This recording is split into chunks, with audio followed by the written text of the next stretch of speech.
Hello, everybody. Welcome to the stream. It's been a little while. Welcome in, welcome in. My name is Aqua729, Tristan Danzalotto, whatever you like to call me. I play video games and I talk to people on the internet. I am a former Jehovah's Witness, a former cult member. I try to make this a safe place for everybody, but I do talk about sensitive subjects such as politics, theology, religion, and philosophy. The God Cat is here. My friends have all come in. Hello, Becta. Hello, Democratic Jumper. Hello, Frightful. Hello, Geeks. And hello, AJN.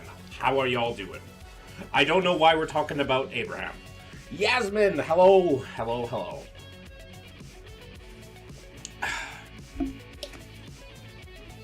Today we are playing Project Zomboid while I eat a pita.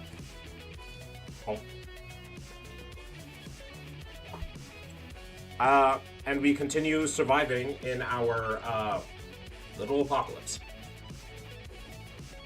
Any updates on the coffee date? It went well. Turned into a little bit more than a coffee date, but yeah, it went well. It's a song I found of a dude horribly making a cover of Stronger Than You called Stronger Than You Abraham Lincoln Response. What the fuck?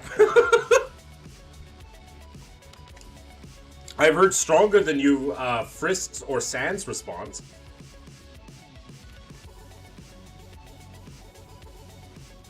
Yeah, the date went quite well. I enjoyed it.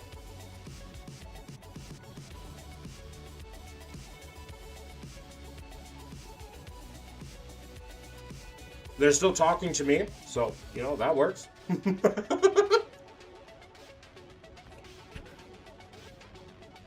You have a job? Yes, I do have a job. I am playing JJS. I have no idea what JJS is, Yasmin. What is JJS? He goes like, but now it's come so clear, sir. You're gonna shoot me in the theater. Oh yeah, I'm Abraham. Jiu-Jitsu Shenanigans is JJS? Oh, I had no idea. What is that job? I'm a landscaper.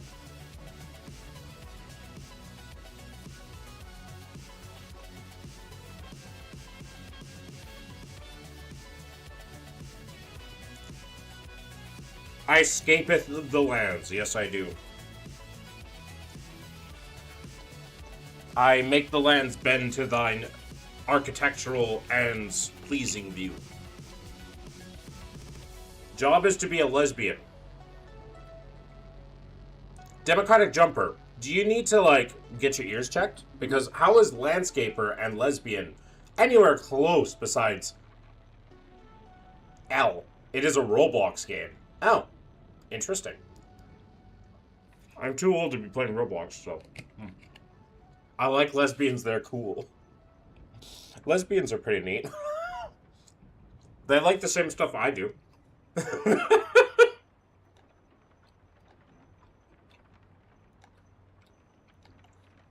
Women? Correct.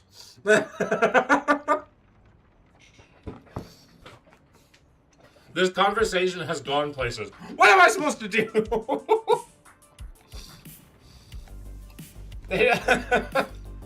Now that's where you're wrong. What do you mean?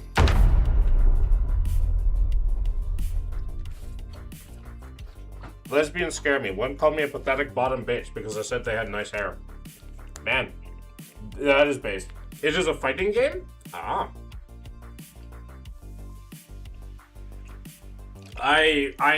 Yeah, I can't play Roblox. I'm too old for Roblox. But yeah. This conversation ends up places, Becca. Wait until someone in YouTube chat wants to, like, say that I'm not an atheist. Or that I'm going to hell. Then things get really funny. Non-child forwarded games on Roblox? Sure, but it's like, eh. I have no interest in the Robloxian community.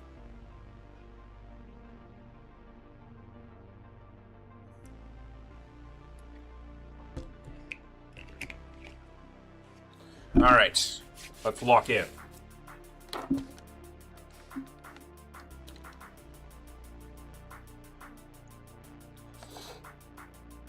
I didn't figure it was a name, Frightful. I had a lesbian hit on me and give me her phone number while I was drunk at a bar once. I thought she just really wanted to be friends till someone told me she was hitting on me. So what'd you do with the phone number?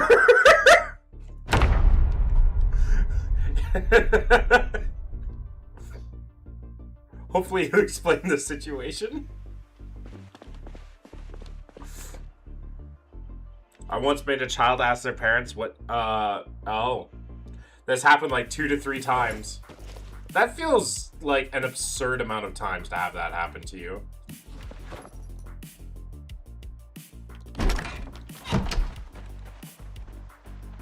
That feels like an absurd amount of times to have that happen. Also, Odin, are you okay?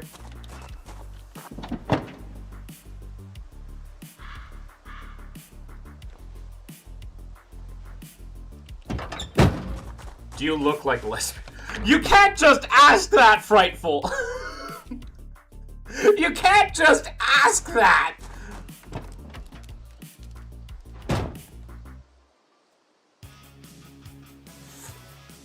I explained it after we talked for like 3 days before my friend was like, you do know they're hitting on you. Fair enough.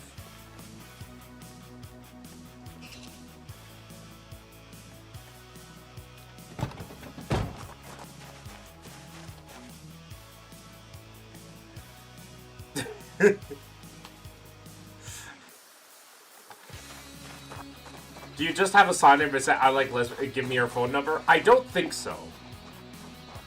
As far as I'm aware, Miss Bechdel of the Bloom is pretty strict.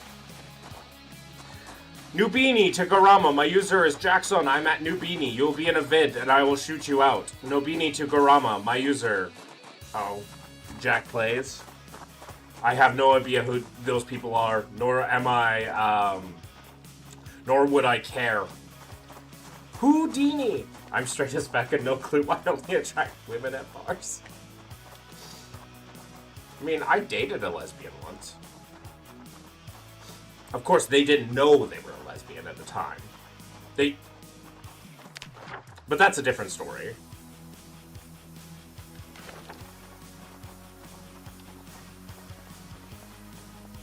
I dated a lesbian once. It went as well as you'd expect it to. They are now living out their non-binary, polycule, gay life. And I'm so happy for them.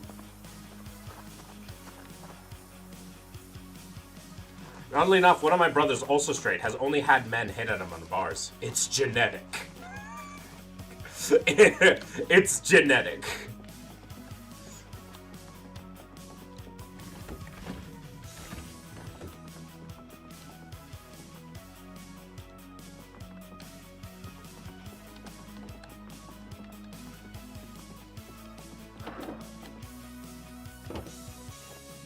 Something in your genes, Becca. You should ask your mother or your dad, hey, have you ever had gay people hit on you? Then your grandparents. See how that goes. Did you say you dated a lesbian? Yeah, once.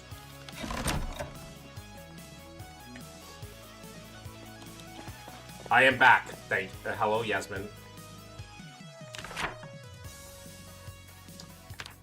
But yeah, I did it once. Why though? I liked them and they liked me, but not like really, but they also didn't know they were gay and they were trying to use me to prove that they were not gay to themselves, and it went about as well as you'd suspect. They were in fact very gay. How is you not in a wheelchair? Do you think lesbian women just like put men into wheelchairs? What?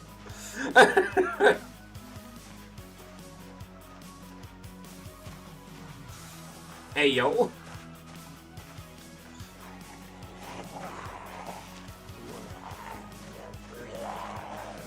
I'm quite gay, yeah.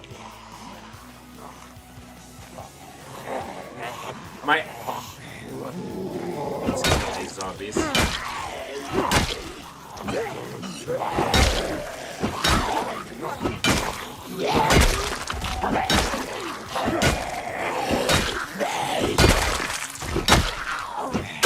Polka, hey! Sorry, I haven't been on stream in a minute. It's okay, Polka.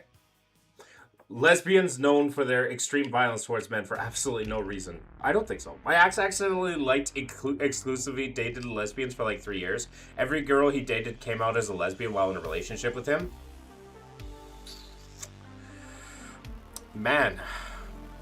Imagine,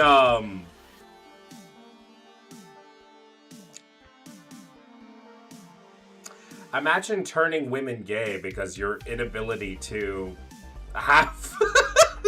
like, you just... Imagine that superpower. Men with their words. I don't know. Most lesbians I've met are pretty chill. Like I said, we tend to like the same things. Thoughts on Alex Jones from InfoWars? He's insane, stupid, helps Trump get into power.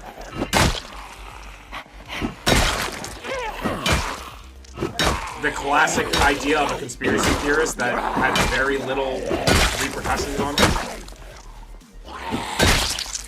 Pakistani Gamer, hello.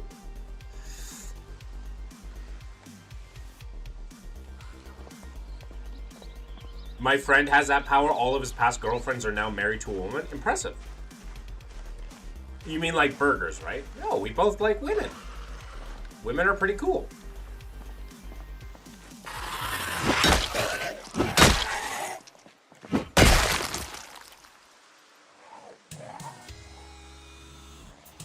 Thoughts on Putin?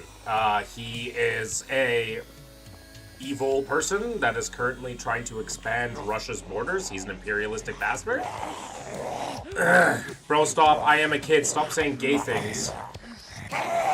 Yasmin, you do realize gay people just exist, right?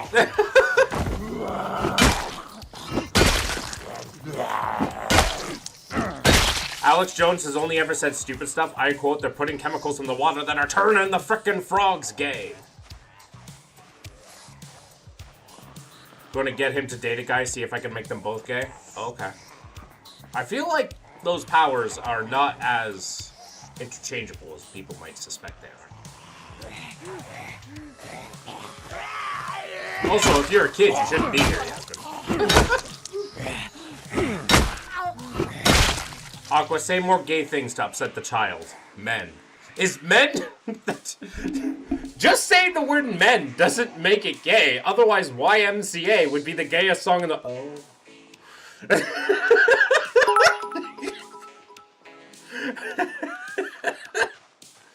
It's fun to stay at the YMCA. Young man. And thank you for the 100 bits, AJM. It's the gayest song in the whole world. That was the joke, guys! Amanda, nice. Thank you. That was the entirety of the joke, was that I was... Men. Have you ever seen Robin Hood Men in Tights? Very silly movie. I enjoy it.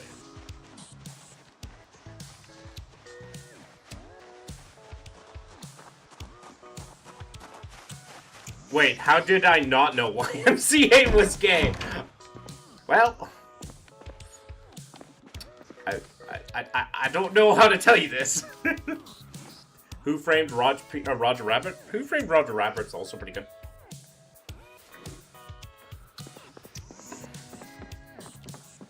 Robin Hood Men in Tights is somehow also a very gay movie. I don't know why, it just feels like that. I feel like the joke is that there's a lot of, like, innuendos for homosexuality. Like, that's kind of the point. It's like a whole bunch of men in the forest wearing tights. Something's going on.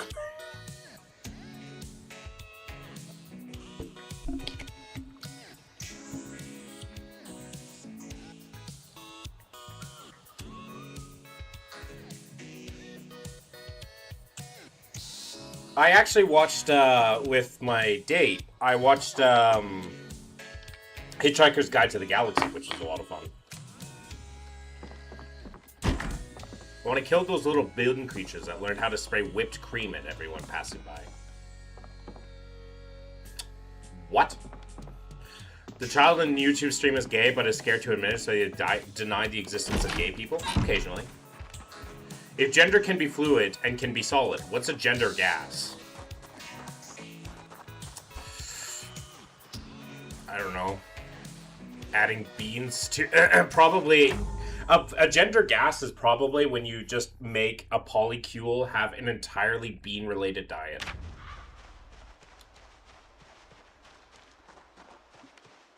A lot of gas, then.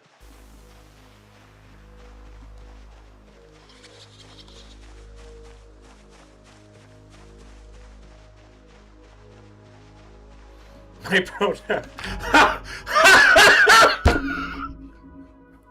My pronouns are B/E. My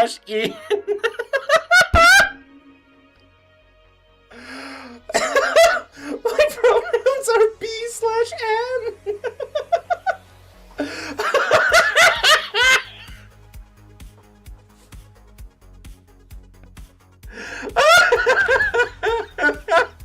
It is that funny.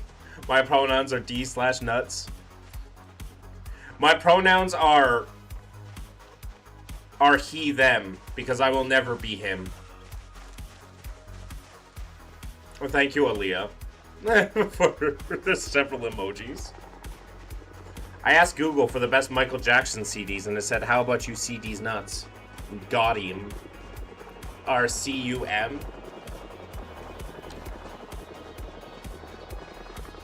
The helicopter event. It's a helicopter event. It's a helicopter event.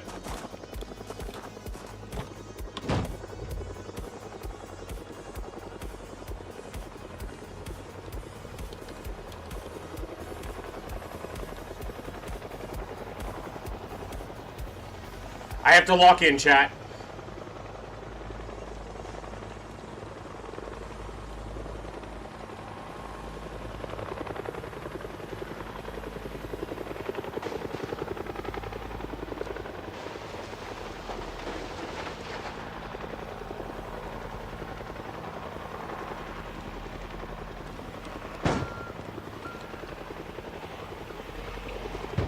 Oof.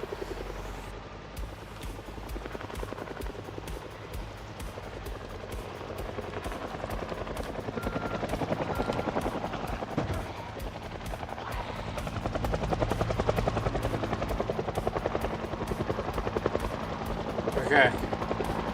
I have to lock in. We're okay. We're gonna be okay.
Did you find the turtle van? I found the spiffle van.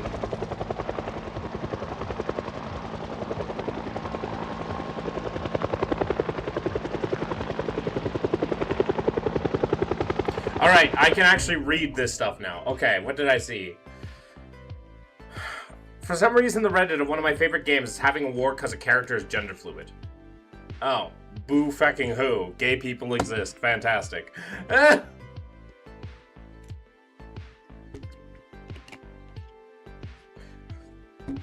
Okay. Can't wait for Leo and Geeks to have to deal with the first helicopter event? Yeah! It's a great time.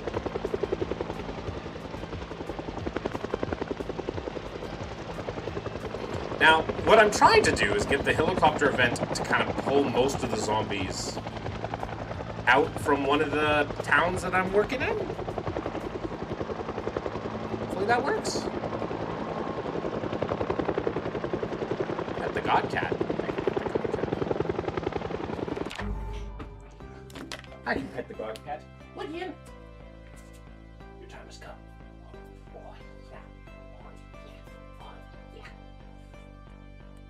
Are you upset you don't have as much,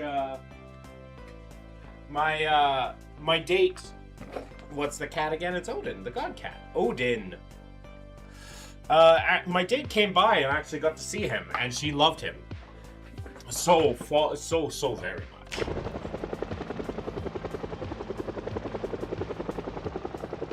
Oh, about Bobby? Bobby?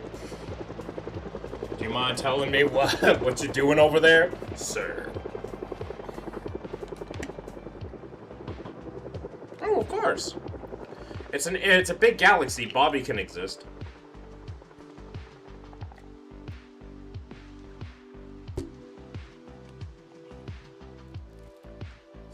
You went on a date with a woman? Yeah, I did.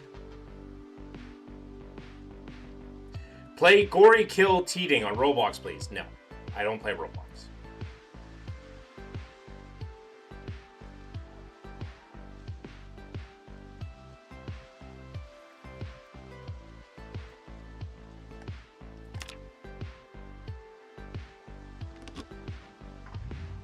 I can play Helldivers, but I prefer Bacon Earth. Not a dude, dang it. Yeah, believe it or not, I'm not gay. Oh, that's a lot of zombies.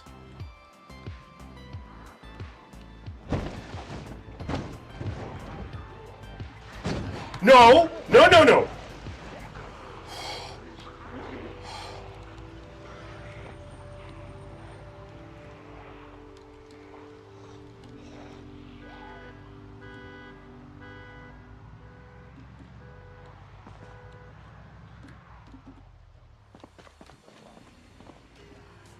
Hi, hello, Crooked. The Earth is a D20. Just come out of the closet. Yeah, believe it or not, I am straight. And I don't play Roblox.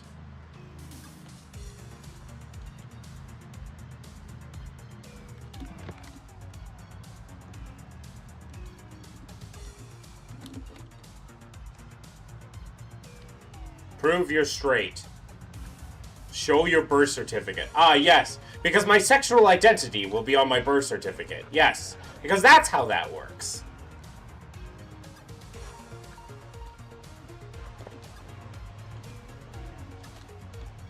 That's how that works.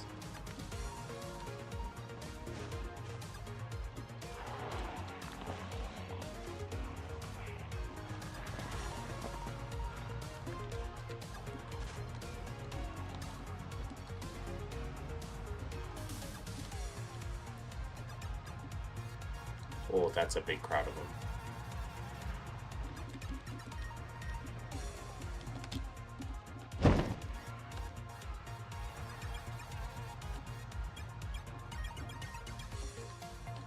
Please let there not be a big crowd at my base.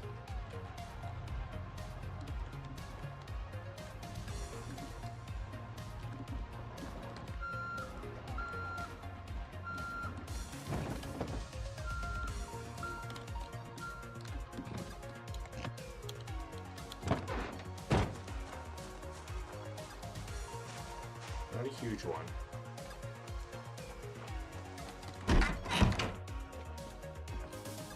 Okay. Looks like I'm okay. Prove your straightness or be sent to the gay mines. I'm already there.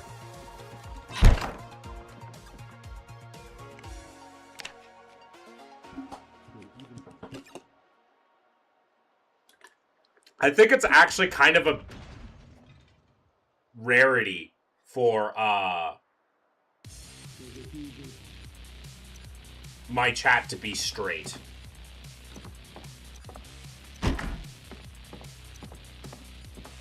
Say wallahi, bro. Say wallahi. Yes. They broke my fucking door. My window.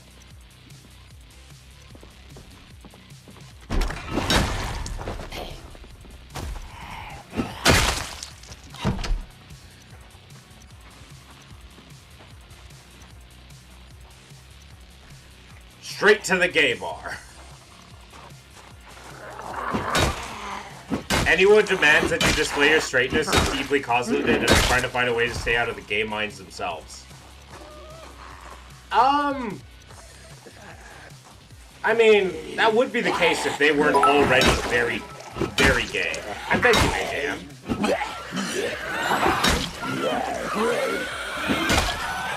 For the other 100 babies.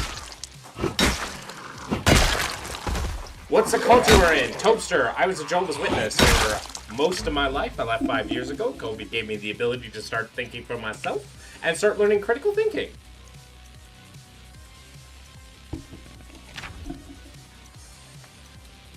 Hello and welcome, Toaster.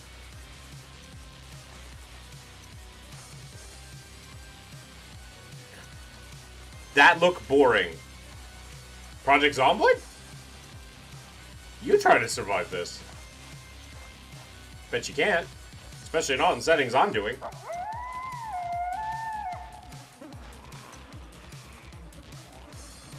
Oh wait, you were playing dead!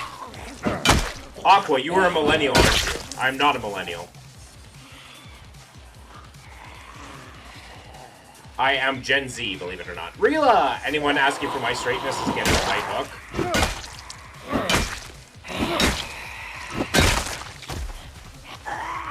Which is still straighter than I am. You look like a millennial. Oh, thanks! I appreciate that! You look older. Haha! Got him! How am I supposed to take that?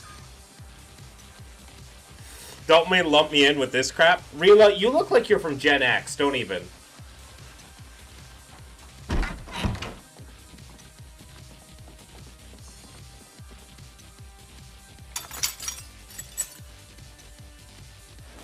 You look 29.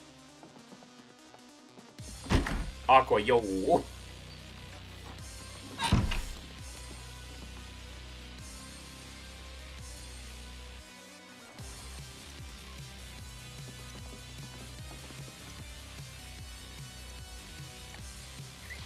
Okay, we survived the helicopter event.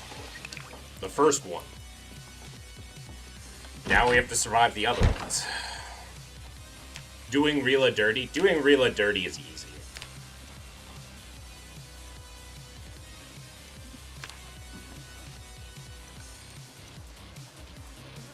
Don't make my elder millennial ass go full on crippling existential depression on your ass. You have no power over me, Rila.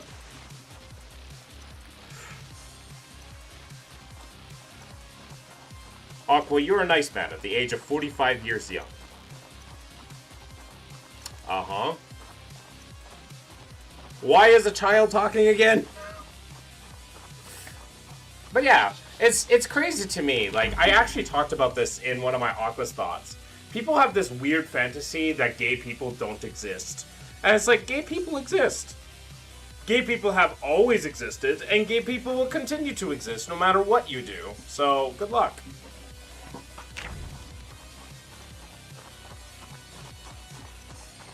Well done and best of luck. Thank you, Becca. Gay people don't exist. What have I walked into here? Koi Boy is so annoying. I have no idea who Koi Boy is. Well, they won't exist when the sun explodes. I feel like their power would transcend the power of the sun exploding. Also, why are there so many zombies? Holy shiza. Come here.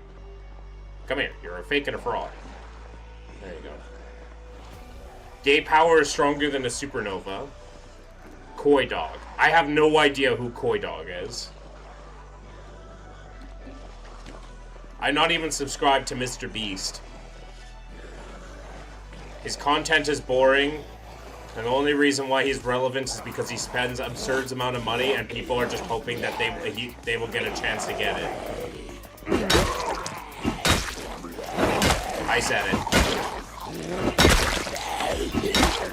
It needed to be said.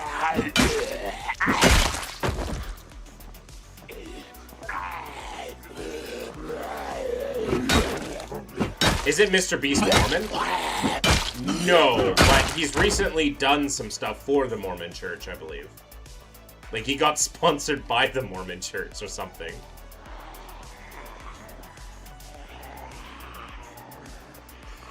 Gay people didn't exist back then. Holds up with Grecian creation myth? Right.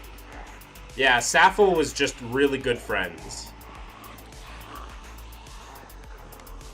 His content looks like it would play on the TV in the background of a GTA game.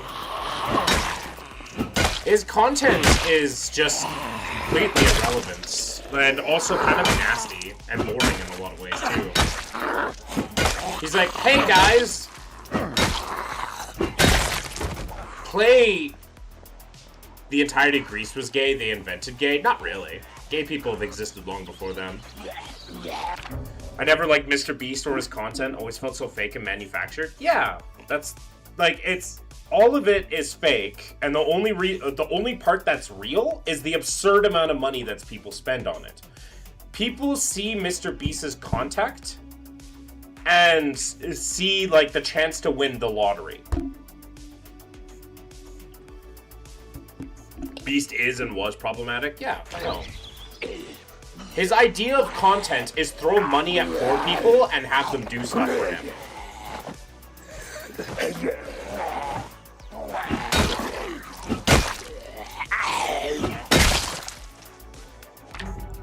I liked his unboxing. Somehow playing rock, paper, scissors for like $12 billion is more boring than TF2 mercenaries playing rock, paper, scissors. Yeah. I liked his unboxing videos when he was starting off, but now he is too rich. Wasn't Obama America's first gay president?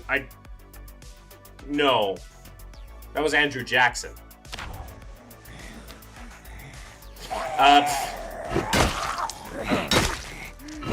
George Washington was just by.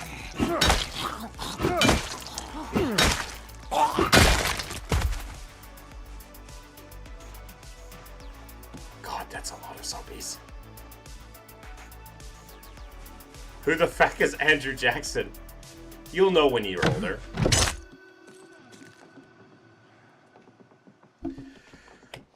Yeah, a lot of content felt so cruel and manipulative, like seeing how much you can make less fortunate people do in a desperate hope for money. Yeah. Like, a lot of his like challenges are like, how far can I push someone for money? Right? And I get, like, you can have the idea that other game shows existed before him. I liked watching Survivor. Survivor was interesting, if not over-dramatic, if not a whole bunch of other problems, but at the end of the day, like, the experience of itself was interesting. And the games were interesting, the internal politics were interesting. Mr. Beast has none of that. But, on top of that, the way he goes about his content is also problematic. If Squid Game is real, it should be a death row punishment? Yeah, that's another thing frightful. Mr. Beast saw Squid Games, or didn't. I have half a mind that he probably didn't actually watch Squid Games. He saw the whole messaging of Squid Games, and it was like, you know what? I'm going to do just that, just without killing them. Like, he missed the entire point of that show. He missed the entire point of the show. Like, the entire point of the show is, like, humans are not horses, right? We're people, right? We're not made to be just pawns on a board to be moving around. And just enjoy and laugh at. We're people. You shouldn't be laughing at another people's misfortune and then throwing them money to make it feel okay, right? The guy missed then he decided to do exactly that. Mr. Beast decided to do exactly that at Squid Games. After he had made so many set violent. Yeah, exactly. And that's just like, it's so fake, and it's just problematic, because at the end of the day, the mentality is, if I throw enough money at it, it becomes okay. And I just hate that mentality. Right? It's like, oh, if I throw enough money at this, it'll all be okay. I despise that. Like, yes, I would like money. I would like to have enough money to not have to worry about things. I would like to win $10 million. There's not a single person on Earth that wouldn't want that to happen. But I don't want to do it because I want to have power over other people. It's because I want to live my life in a comfortable way. And have, like, my family and friends to be comfortable too. And then this guy to have all of the shrimp in the world. He wants all of the shrimp.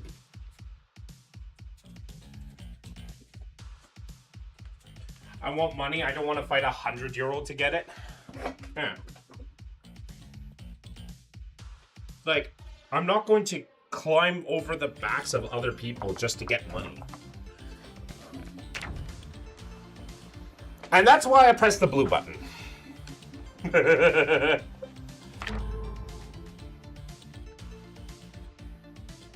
Democratic jumper, I hope that's not the case.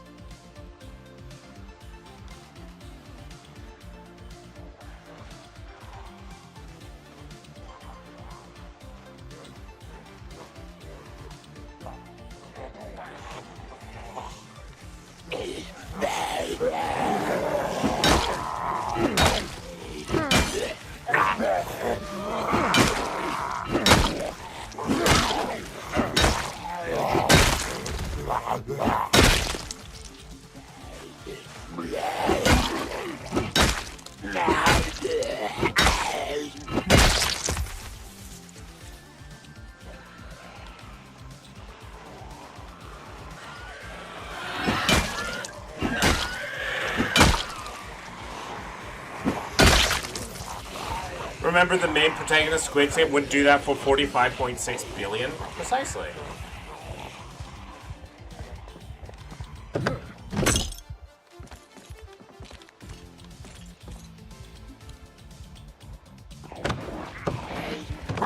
I messed up.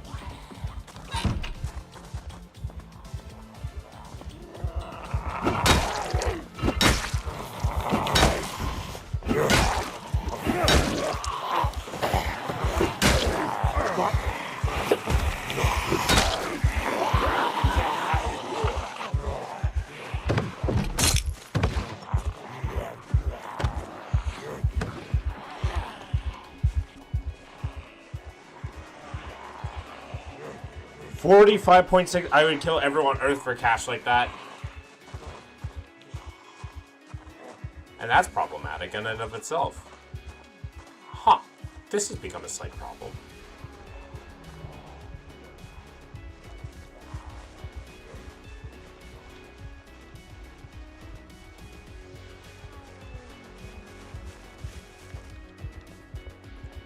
Do I have your permission to sleep? You always have my permission to sleep.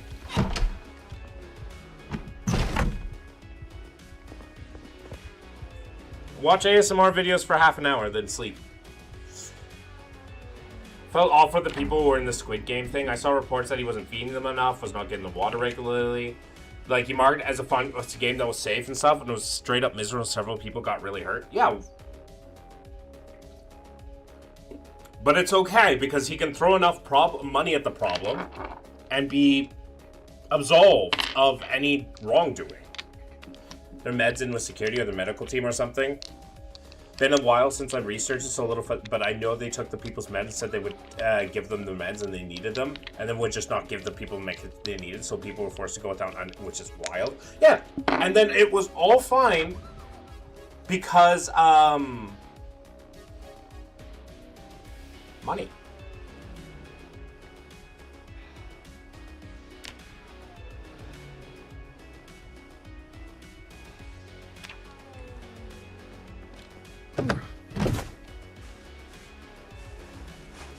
So long as you have money, you can do whatever you want, including just hurting people.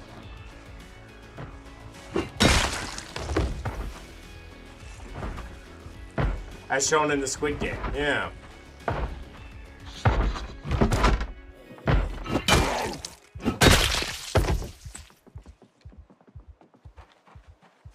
Bye, Yasmin. But yeah, that's the thing that I hate most. It's just like, oh, if you have money, you can literally get away with murder.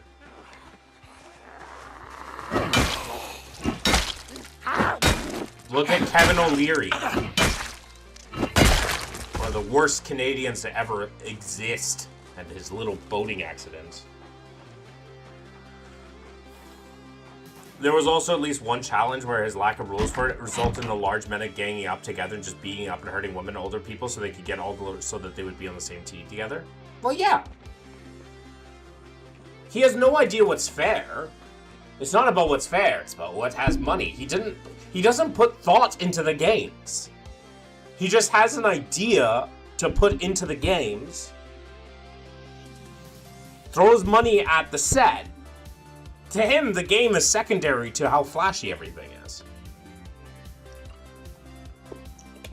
The rules of the game, at least that's where Survivor gets interesting, is because there's a decent split between physical challenges and mental challenges. So that, you know, you can't just rely on one or the other.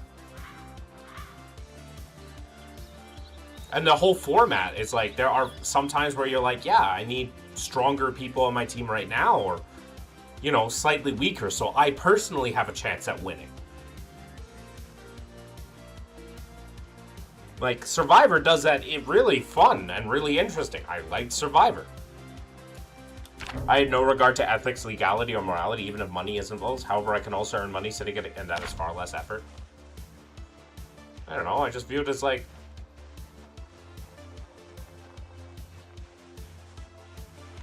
there's no emotion beyond a smile. He's a perfect sociopath, the Antichrist. Truly horrible, who provide no useful... Maybe he is the wild beast spoken of in Revelation.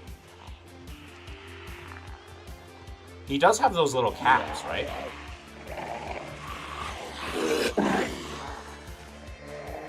Right? He's got the mark of the beast. Yeah, the mark of the beast.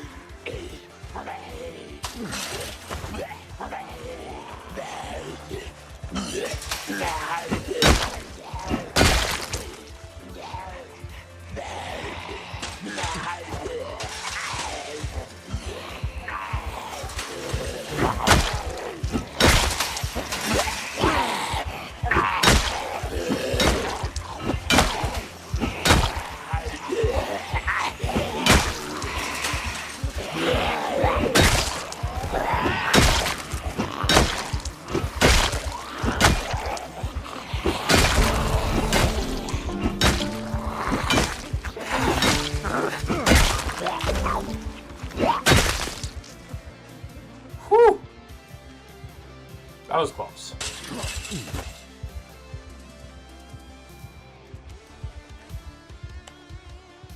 But yeah, I don't know. When it comes to Mr. Beast, I just don't... for one, I don't understand all those, like, super rich influencers that are like... My favorite types of influencers are something like Philza. Philza Minecraft. Philza Minecraft, like, got lucky.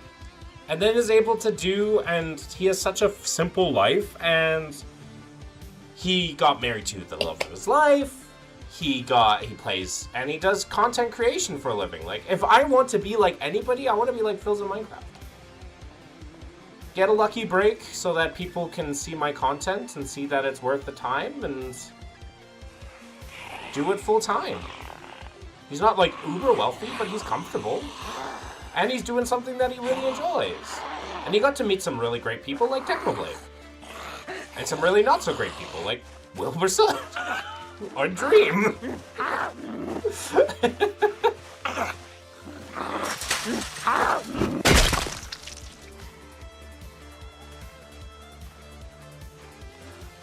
That's what I want.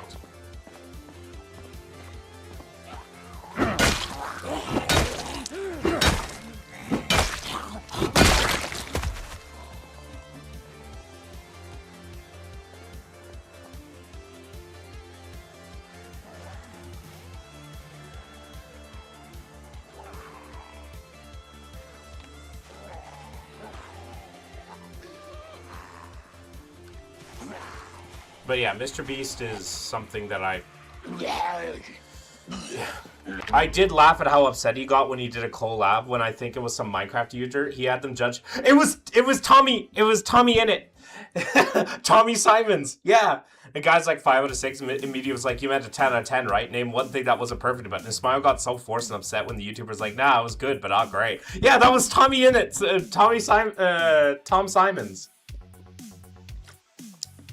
He's great. He's grown up so much. And it makes me laugh.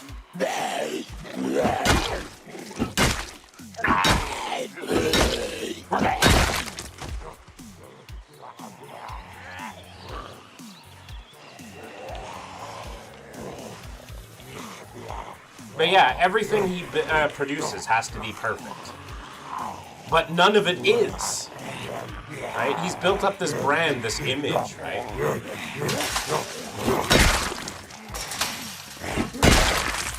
Tommy Ed is one of those dudes who doesn't give one single fact. I don't watch his content, but he's one of the good ones. Yeah, exactly. He's just extremely honest. Which is part of the reason tons of, like, YouTubers hated him. It's because he'd just say exactly how he felt. And be like, yeah, no, this is shite. Yeah.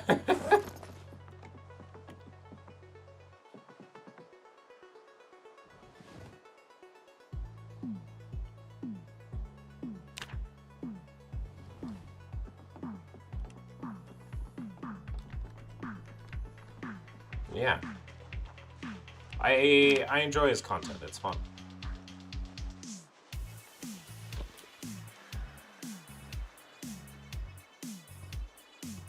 I don't follow either of them, but saw that clip and decided Tommy knew nothing else. That was funny. He does a lot of comedian work, and he started a new YouTube channel, 100 Questions with Tom Simons. And he's interviewed like he interviewed Sweet Anita, which was nice. I like Sweet Anita.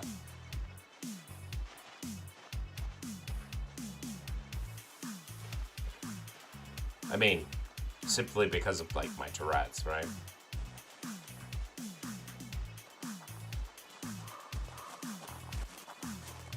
I do want to believe that my morals and beliefs are strong enough that if I made it big or got a lot of money, it wouldn't change me or make a worse version of myself.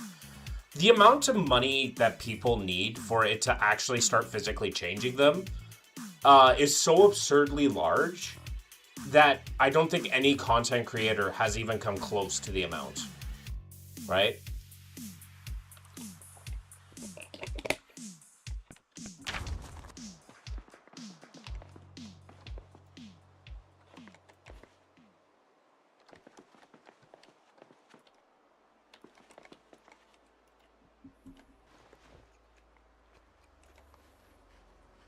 I may drop him fall. He sounds interesting, like one of the few good big YouTubers. Yeah, he does good work.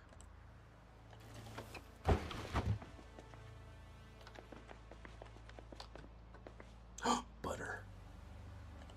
Butter. Butter gods.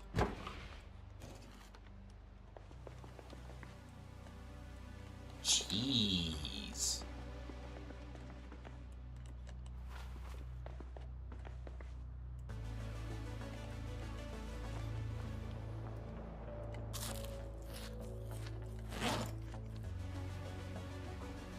But yeah, like his older content is like, you know, not as good as when he was, because he was 16. And it's crazy to me that as a 16-year-old, he didn't allow a lot of that bullshit to get to his head.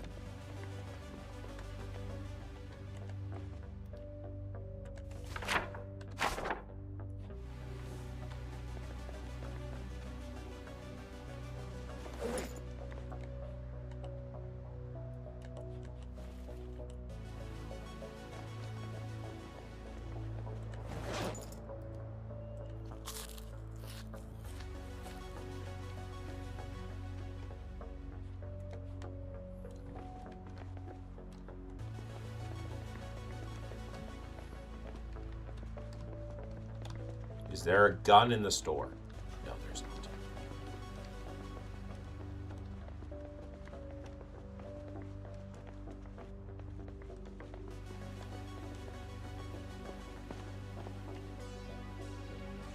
That is honestly really impressive for someone that young. Yeah, exactly. Like, he had to deal with, like, as a 16-year-old, he had to deal with the entirety of the Dream SMP. The entirety of the Dream SMP. Which, for those of you who are not aware, had some of the most insane parasocial people watching it.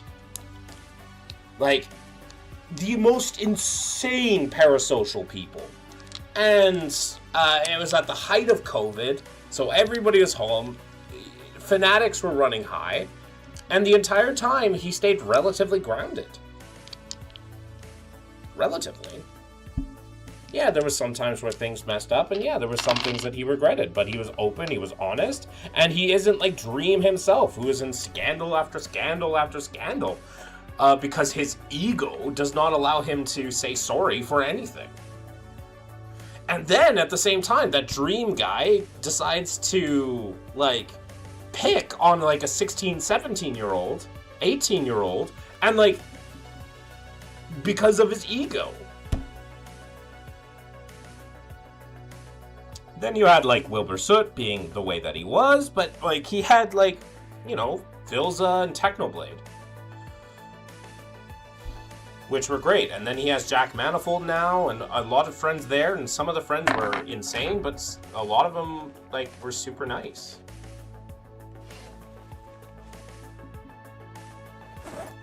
And, yeah.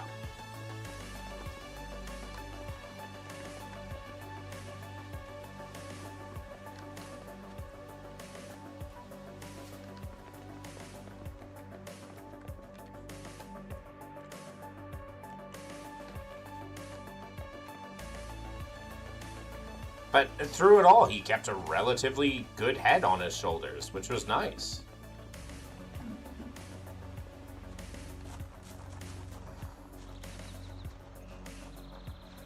Then you also had, like, Quackity going off the rails a bit, and sometimes, and just all this drama, and all this, and all that, and all this.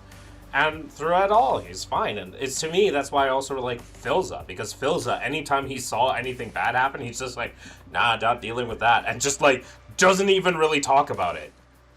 Just refuses to talk about it, really. He's just like, I'm not part of this drama. I don't want to be, I'm not part of this.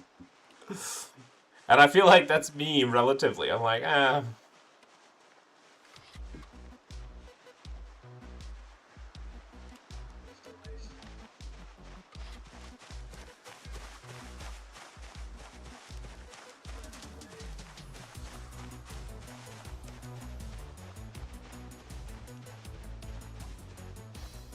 It's like that Undertale thing. It's just like, and yet through it all, you are still you.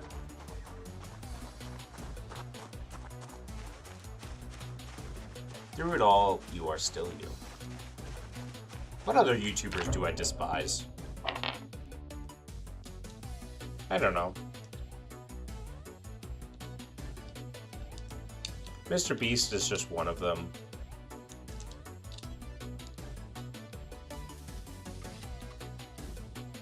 Do you want to, if you all want a really good evolutionary biologist YouTube channel though, Forrest Valkai. Forrest Valkai is awesome. I adore him.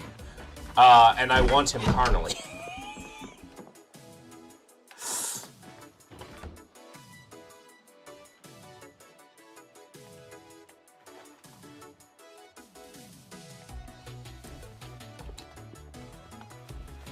I jest, but Forrest Valkai is awesome. He really puts things into really cool perspective.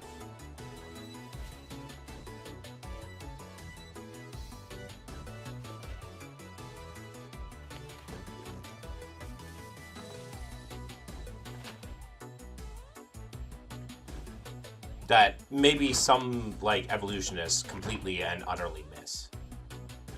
Or, like, some, I should say biology teachers. They completely miss.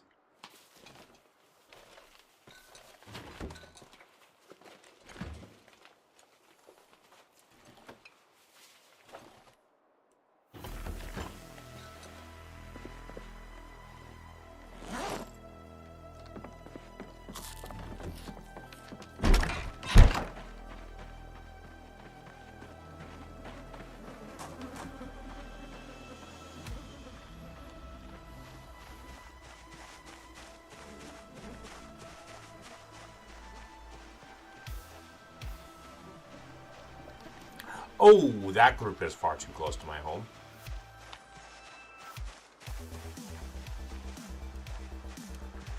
Hey! They use sprinters.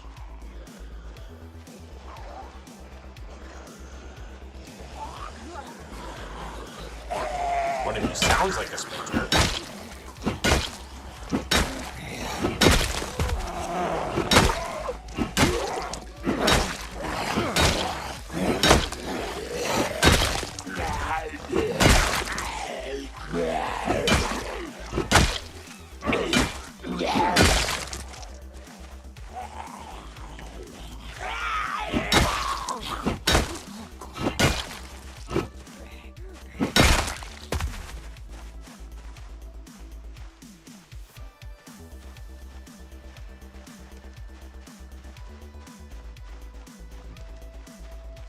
Looks like we're good on that front.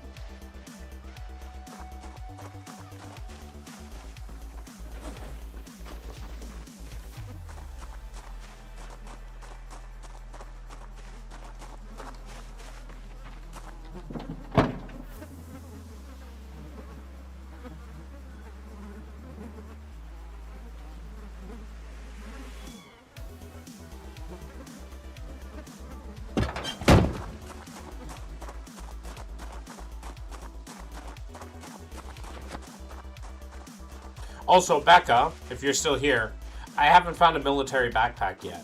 And yet I survive. And yet I survive.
Yeah, but are you living if you don't have one of those bad boys? Yes! And it's the only... I'm not going to randomly go and grab one of those bad boys. I'm not gonna risk my life for a big military backpack. I view it as like one of those things, it's like a treasure you come across later. You come across it, you don't go find the treasure. You come across it. It's like those friends. It's like a friend. Only thing I actively go out of my way to find is a satchel. If it wasn't so close to the helicopter event in the group world, I would probably log for just a day or two to sort everything. I keep thinking of how disorganized it all is and cringing. Yep. No, you are not. Okay, Becca, here's what we're gonna do. Next time we play, because we got so much like gun equipment, I have enough shotgun shells to clear out a big portion of stuff. We can go to a military checkpoint next.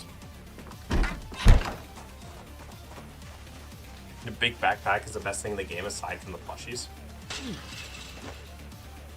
I don't know. I like a crowbar. I would rather trade a military backpack. Every time I saw a military backpack, I trade it for like 2 crowbars.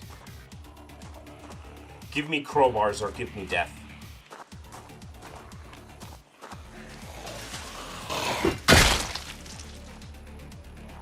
Hey!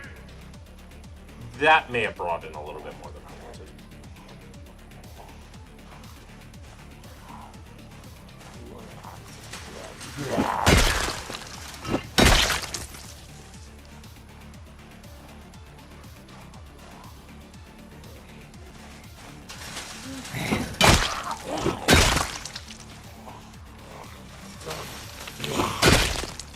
You're going to get me a big backpack next time we play? I literally only did it on 2 since plushies were also requested. Fine, fine, I'll go get it. Next time we play, I have enough bullets now to like clear out most places, not the big one.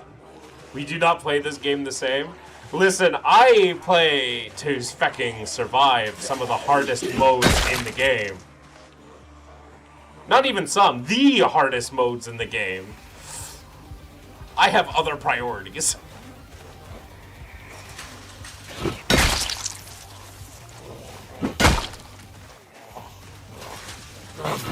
for maximizing loot? I am perfectly fine leaving loot behind.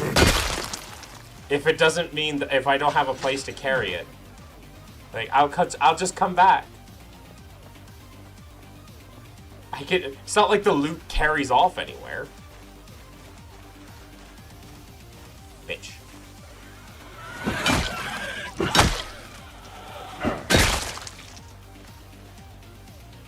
I'll do research on best place to get the biggest backpacks. Just check out the military checkpoints, right? We just go to a military checkpoint. I'll clear it out and we'll call it a day.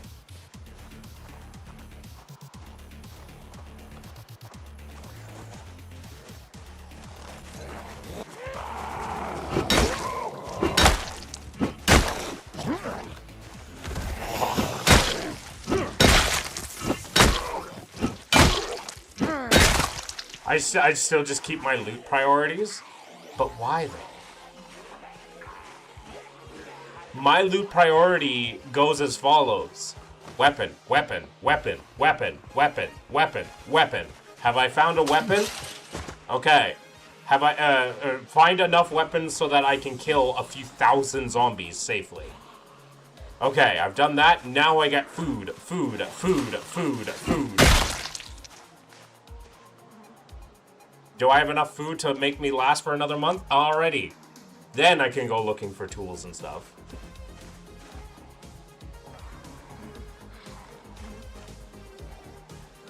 I'm playing with. To be fair, you kind of like, you're a loot goblin. Like, you're like the rogue. You hide off in the corner while the group goes and kills all the stuff. And then you go loot it, right? Is that the plan? We're doing some Back to Blooms get slander today.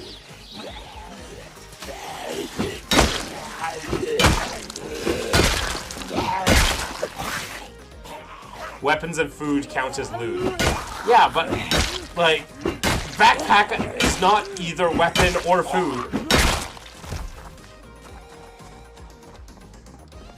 That's the point I'm trying to make, is that a backpack is neither weapon nor food.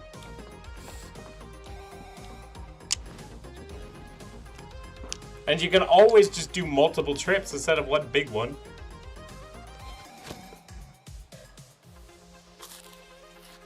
Most worlds I play in? Ah, fair enough.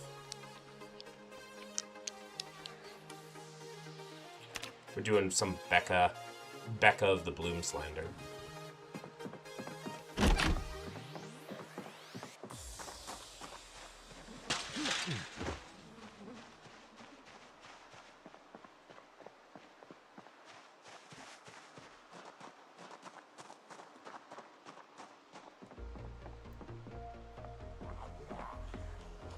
To get a sand loot.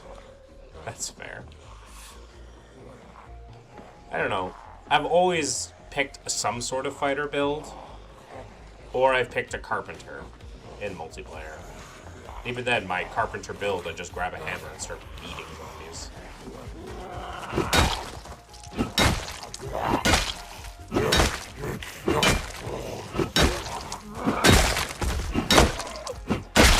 Multiple trips waste valuable time and fuel and energy. Time and fuel and energy are infinite supplied. It's okay.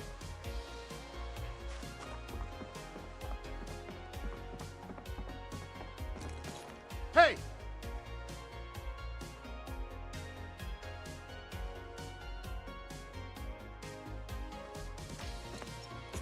Time and energy are an infinite supply.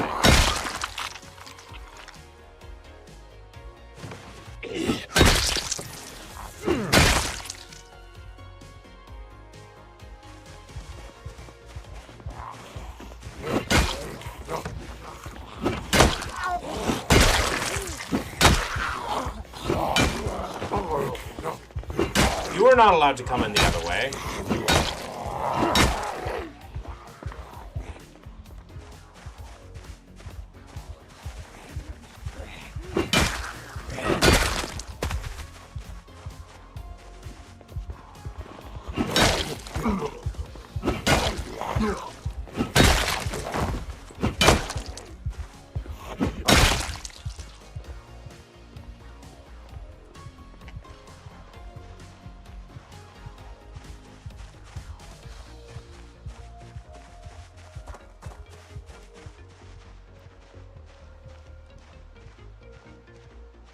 What am I trying to do?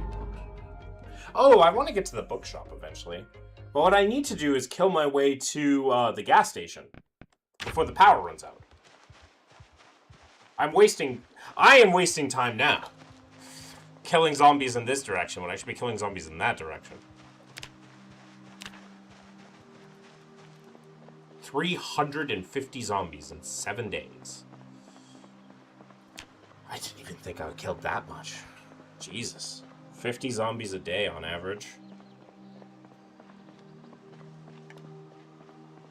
The first day I spent mostly running from zombies.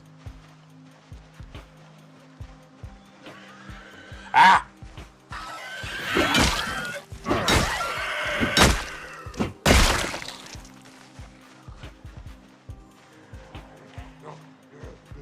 Well, here knows a sprinter.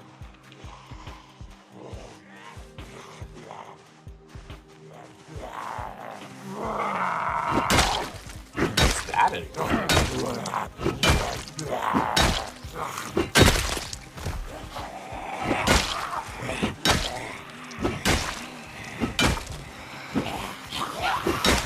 There's a bot in my chat.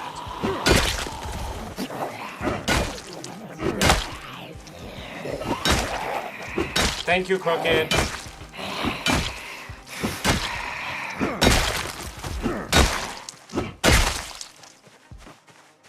Scissors.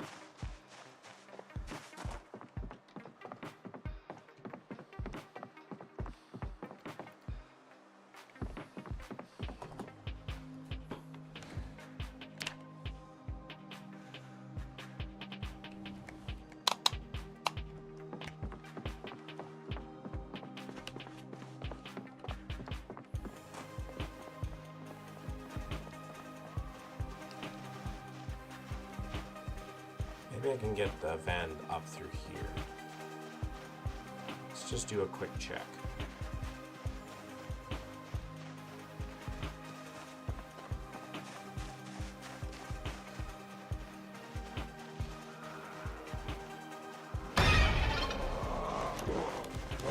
That scared the piss out of me.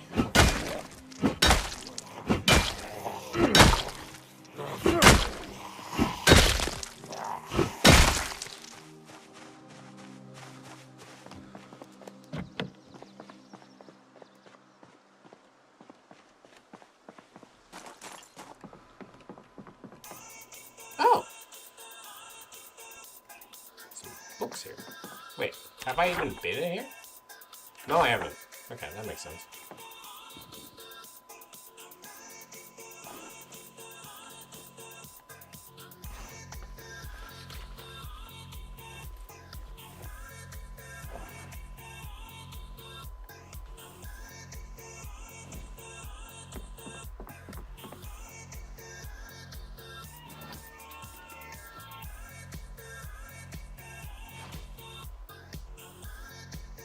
Wow, there's a lot of good magazines in here. Holy crap.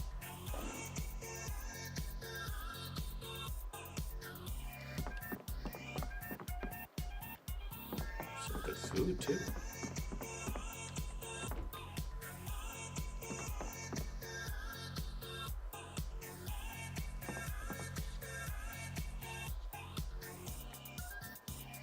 More schematics? Encumbrance squad. There's a lot of stuff in here. This may have been a survivor home.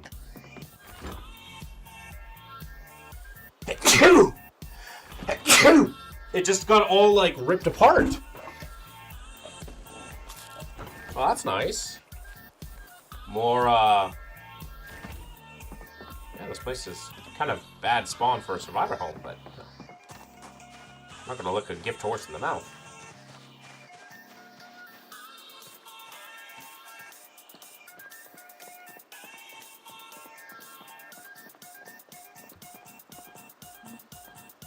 Oh, that's a lot of zombies.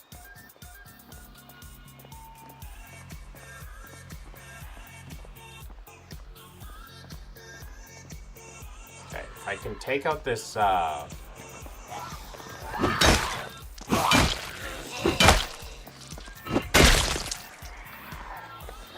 I can take out this parking lot, then I can bring in the tank.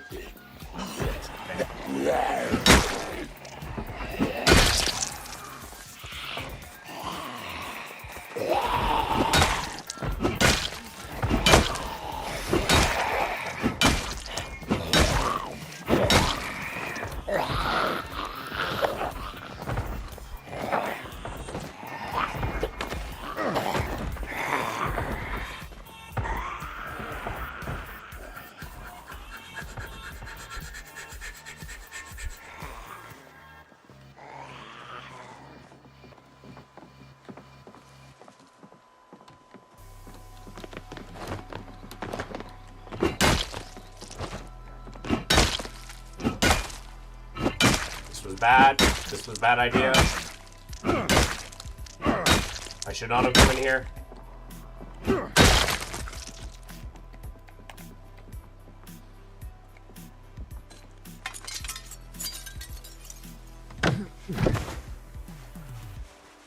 Woo-wee mama. Have you ever thought about Jimmy's mom? I would like to be with Jimmy's mom.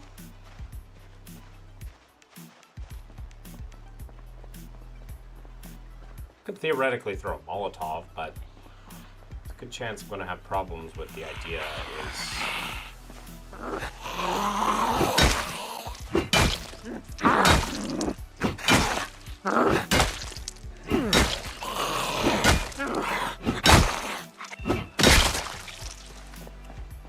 that I don't have enough gas in my...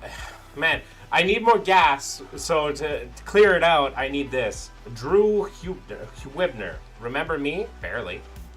Little bit. You like popping by occasionally.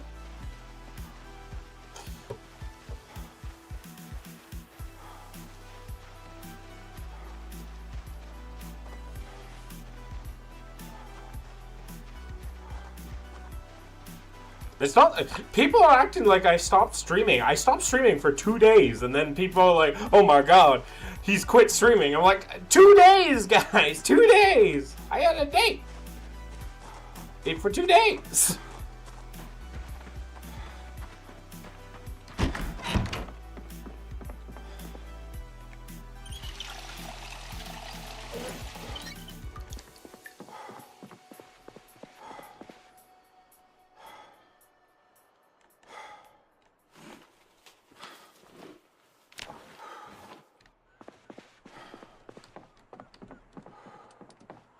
If you looted gas like the goblin I am, you'd be fine.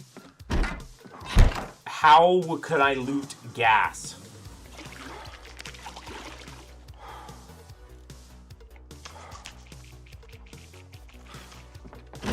Do you see what's in between me and the gas?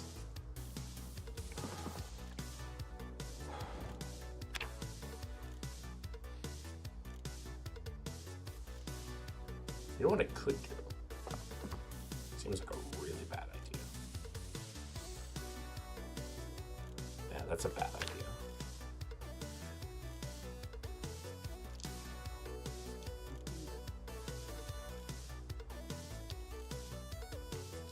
Gotta go grab my drink. Ugh.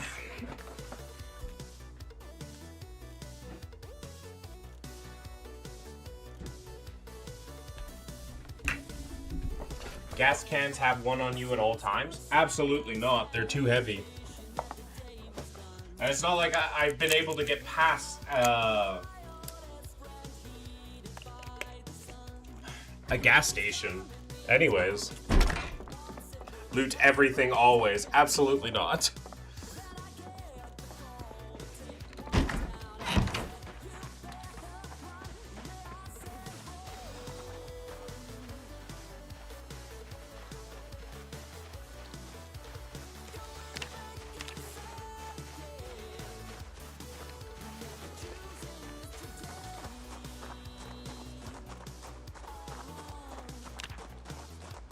Weak.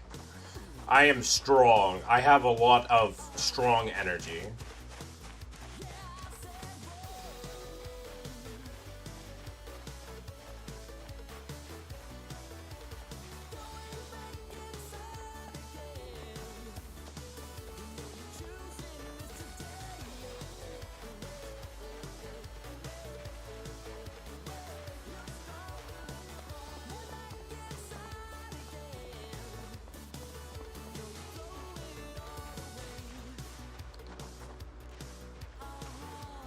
Yeah, so I can drive the van through here.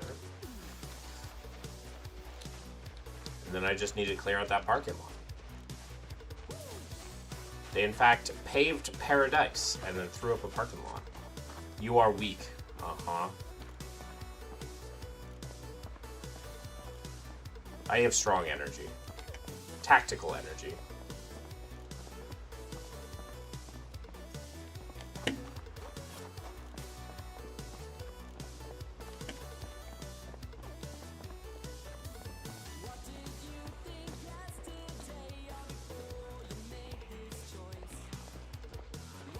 Material possessions do not keep you alive.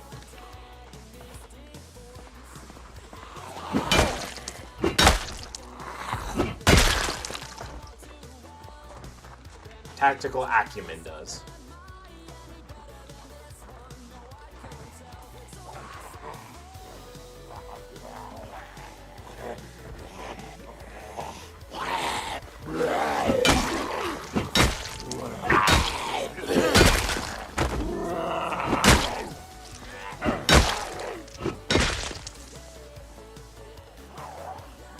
Cutting through these guys like butter.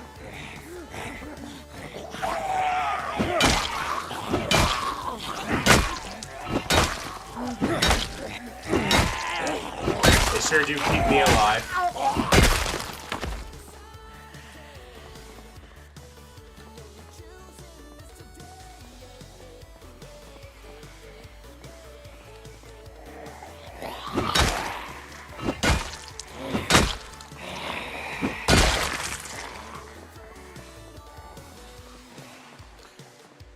You're not allowed to burst at me like that. Yes, Drew, I remember you.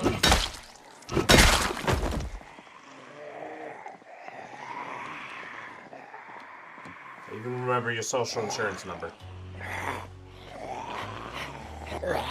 AJM says a boop. I appreciate your boops. Also, I'm glad that you enjoyed our game today, AJ. I hope you had fun.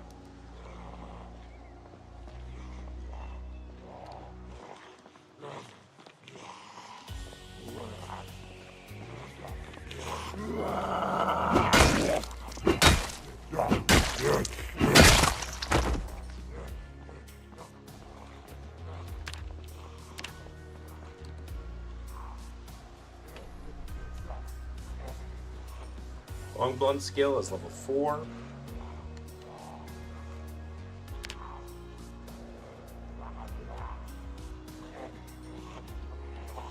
Was well crafted as always? Yeah, thank you. Next time I have to make you guys fight something a little bit bigger than goblins. Just a wee bit.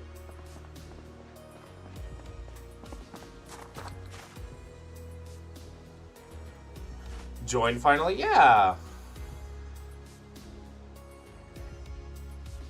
A Starfinder version of the Mega Buster. I have no idea what the Mega Buster is.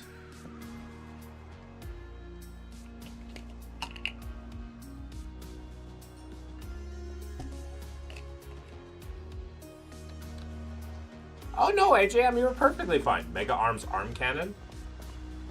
I mean, I don't mind making something like that. God, that's a lot of zombies.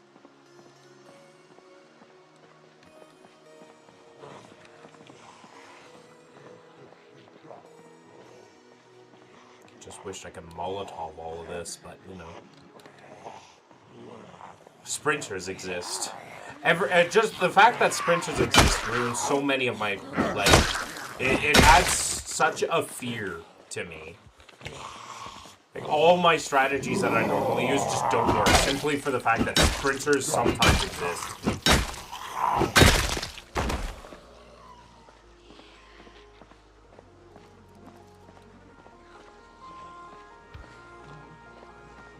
But yeah, no, AJM, you did really good.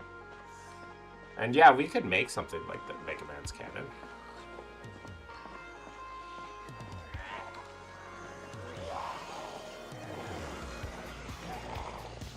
Oh, you're fine.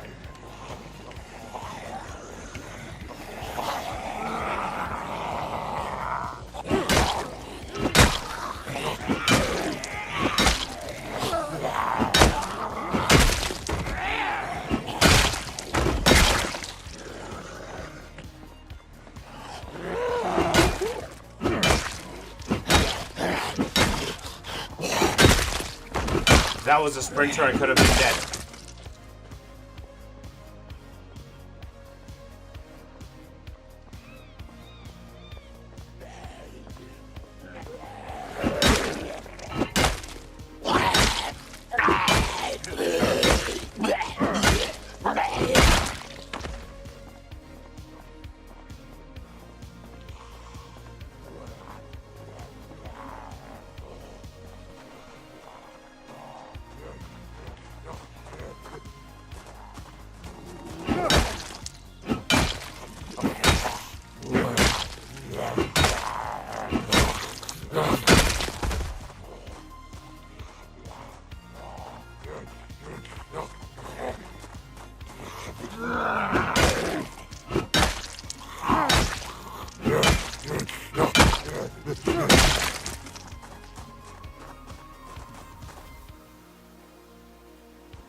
This over here.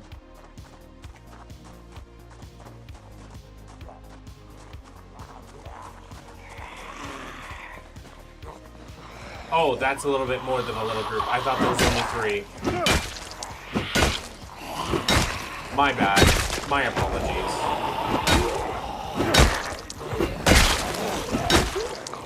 I wasn't aware of the game.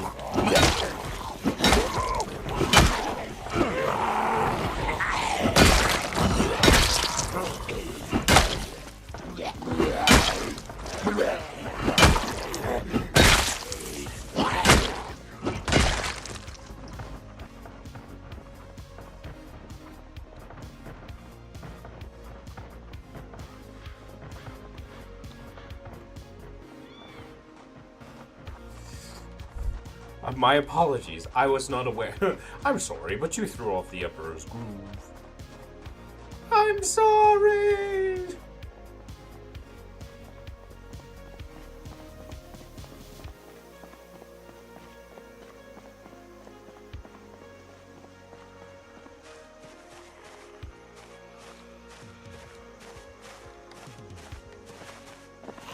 Not like I was being too silent, but I didn't know what to say. I'll do it for the world in my character before the session. Hey, I'm happy to help you with that. We have a book to read.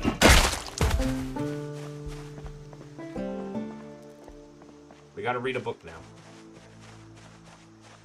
Which may be the death of us, because it's a day that I have to spend reading rather than, like, fighting towards the, gas, but, you know, it is what it is.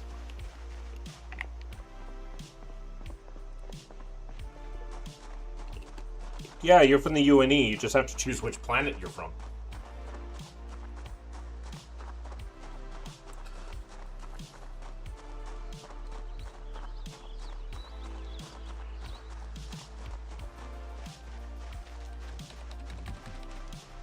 But yeah, you did great.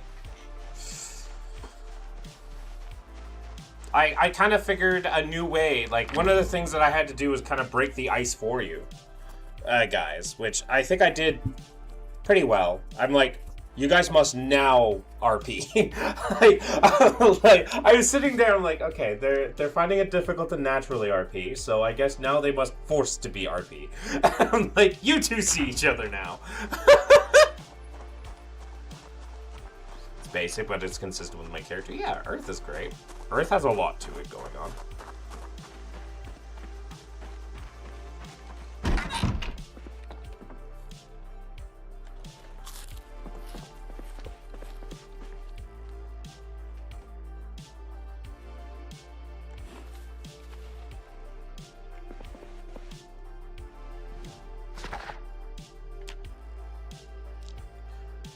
It turned into a hilarious interact. Yeah, I just have to do that more often. If there's any kind of like downtime, I'll just go to like roll for it. I'm like, you two now must talk.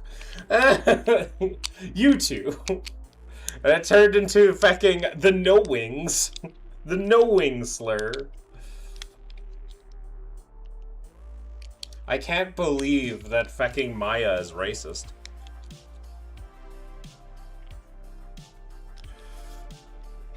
How dare. The knowings. Your story made me cry. Apparently it made Crooked cry too.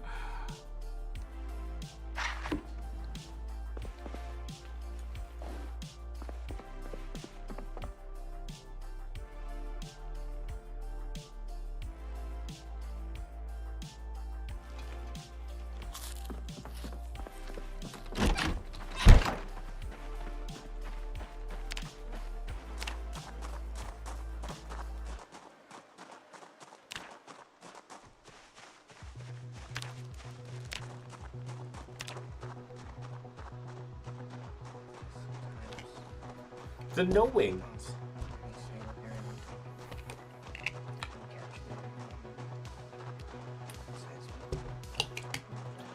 Freaking Bobby. I believe that's a slur.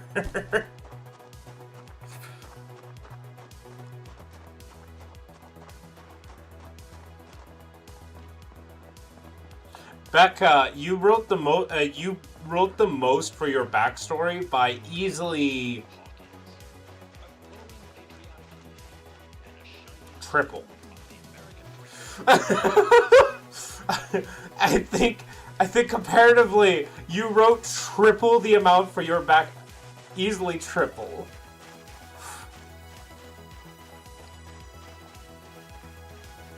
And that was just one page of it. That didn't include all the other stuff, like the build-up. Which is great. I love it. I'm just like, it reminds me of that. It just reminds me of, like, when I first DM'd. I'm like, wow!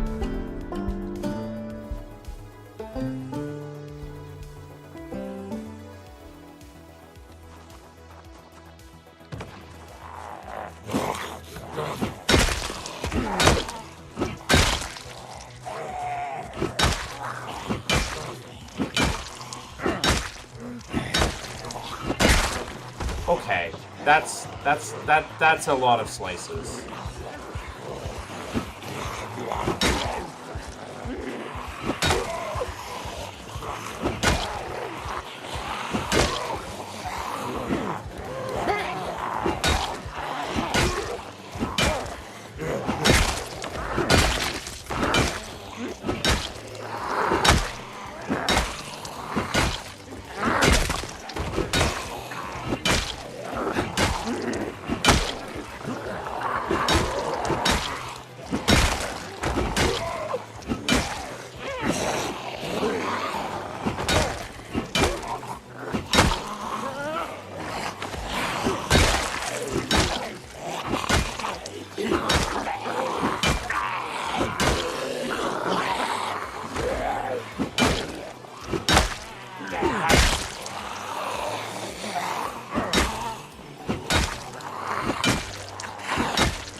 Listen, I write at night when I get in the soda tip more than I need. No, it's great. I enjoy it.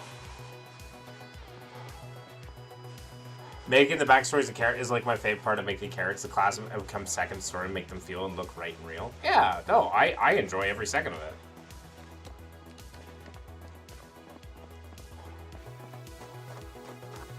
Because then it's just like, oh, you have this kind of idea for a story arc. Well, I could lead into that. And make it so much worse for the character.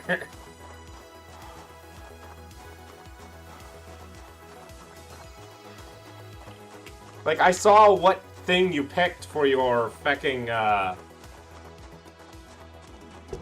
precog. And I'm just like, oh! Fascinating! I know exactly what you are!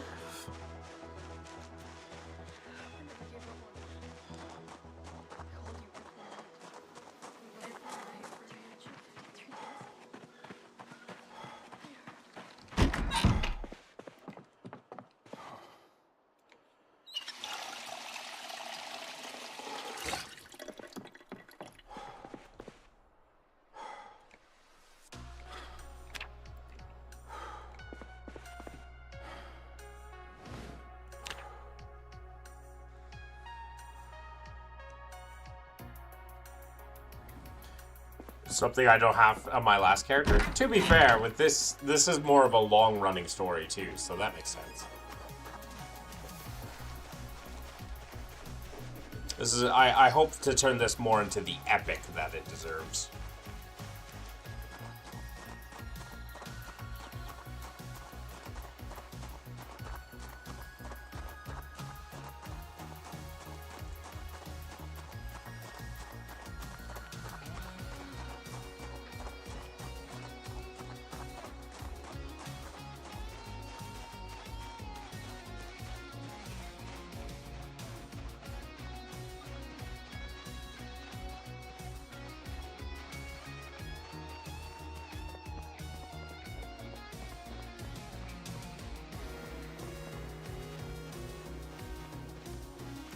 It's going to be weird. I'm going to miss so much. I'm not sure. We'll see what we can do, AJM. We're going to see what we can do. We'll do what we can. Hello, Philan.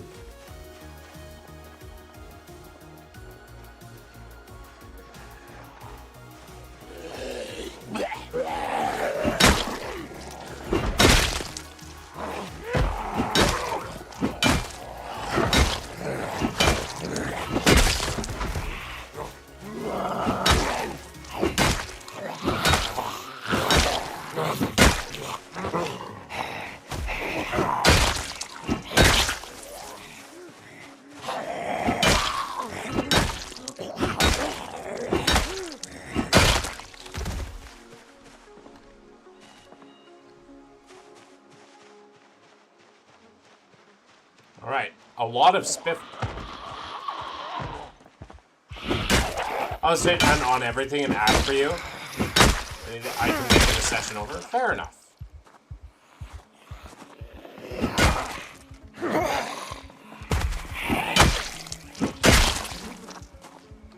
Don't worry, you'll be a little bit more informed than Sir Kit, AJM. I'll make sure of it. My cooking skills are improving. Oh, very nice, my lad.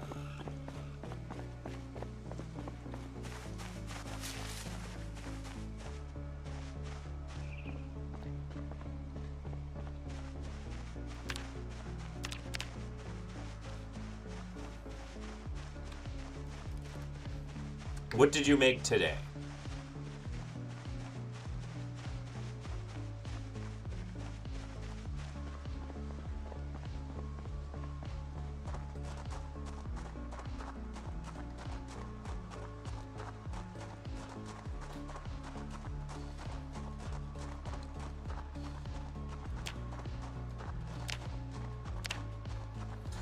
$407 zombies. Generally, it seems my limit is about 50 zombies a day.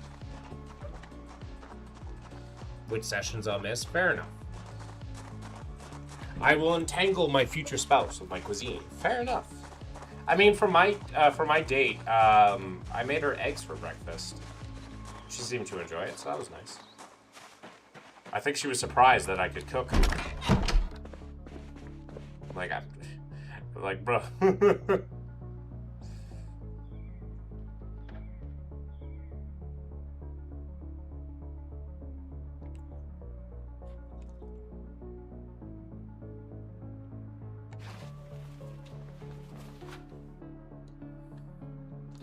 All right, fair enough.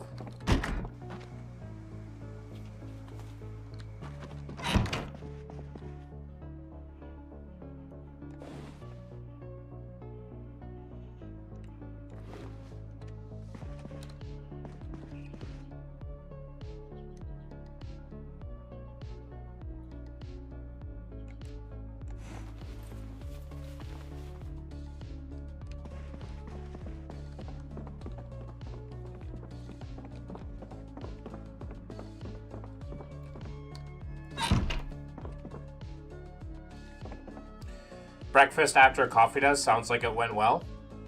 Yeah, pretty well. I'd say. She ended up staying the night after our coffee date the second time.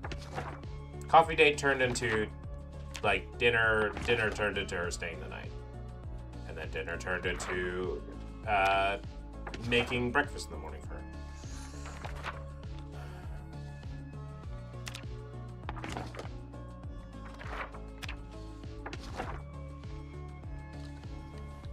Which is nice. I'm happy for you. I appreciate that.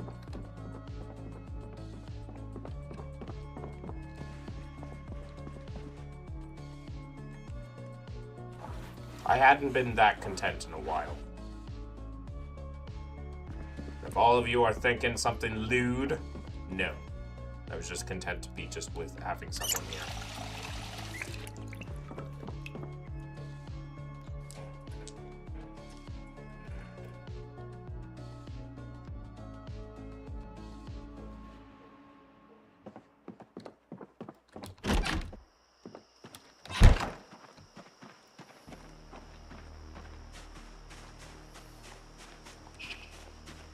Yeah, until we'll see how that goes. Your day was successful then. Yeah, it was pretty successful.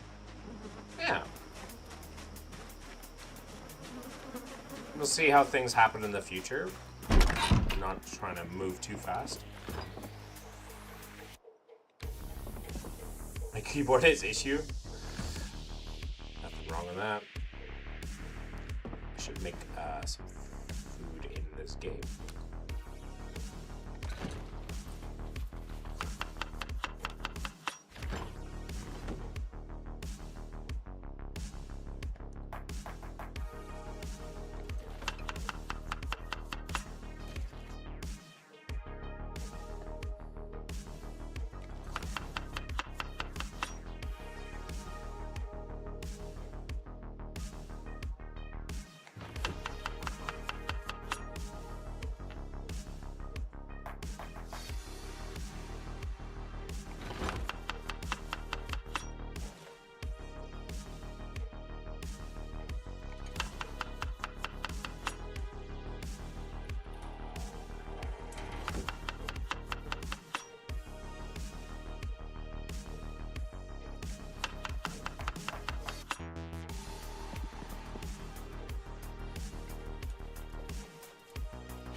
Aqua is in love. Oh, it's nice. I don't know why a keyboard duplicates the E sometimes.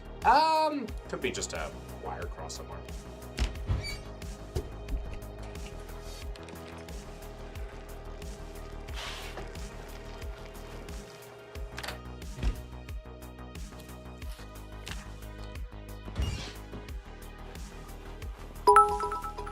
$100 bits, thank you. Back to lurking and pocketing this input, but I'm playing a game. Fair enough, I appreciate. Thank you so much.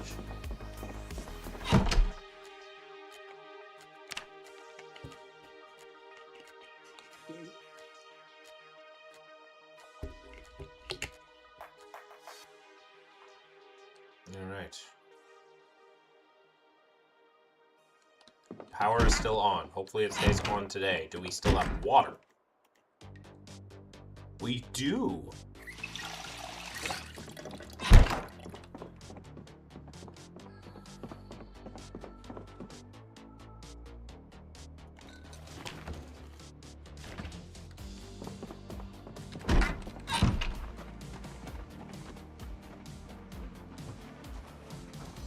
I should patch that hole, but right now time is a little bit of the essence to make my life a little bit easier. If I can fill this up with gas, then I can kind of go anywhere.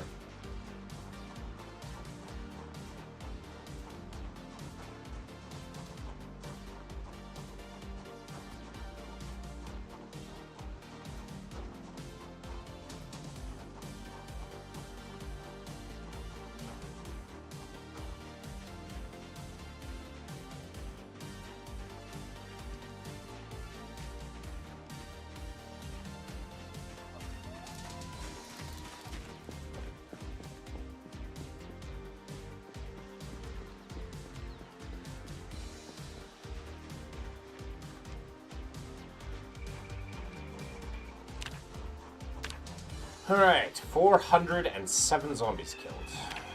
Let's do this thing.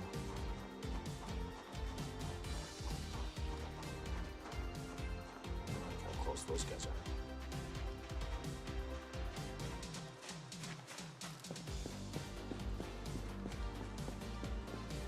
But yeah, I want gas so that any helicopter event I can survive too. For at least a little bit.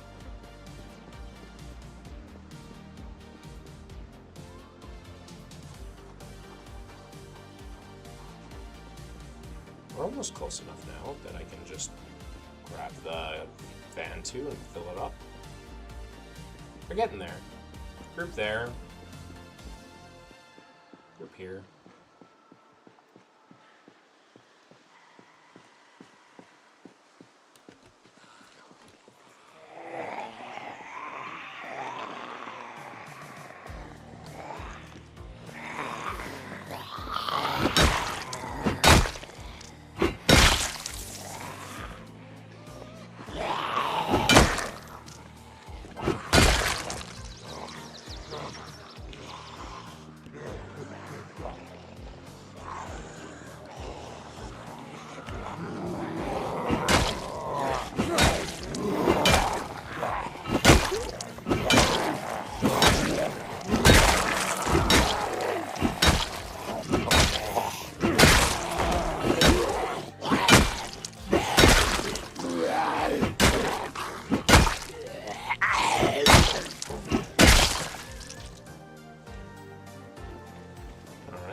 Guys are dead.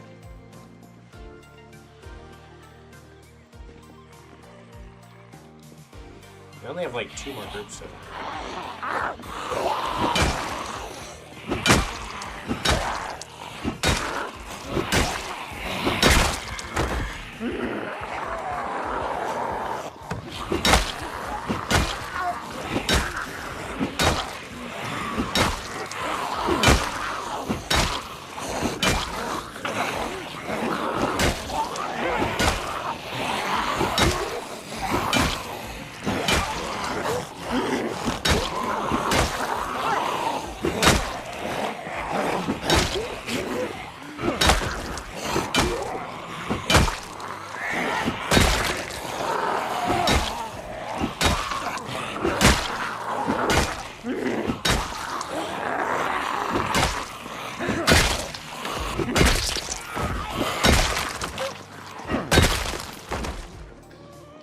Okay, that was a lot of zombies.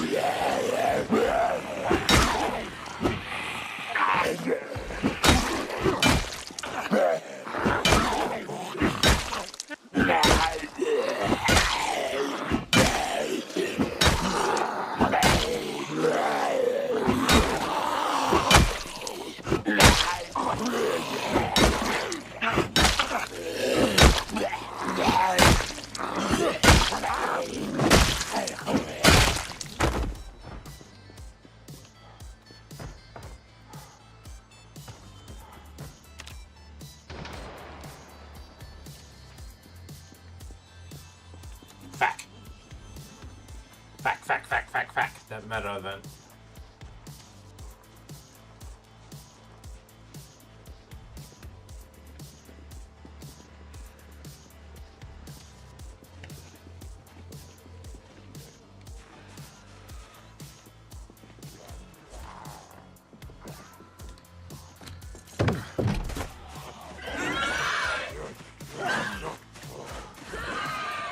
Bitch.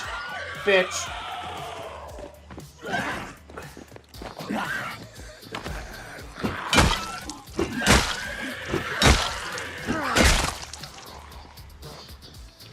Fucking sprinters exist.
Okay, so this moved a bunch of zombies down south, which means that a bunch of zombies are now at my base. Never a dull moment. Never a dull moment.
What's a meat cleaver?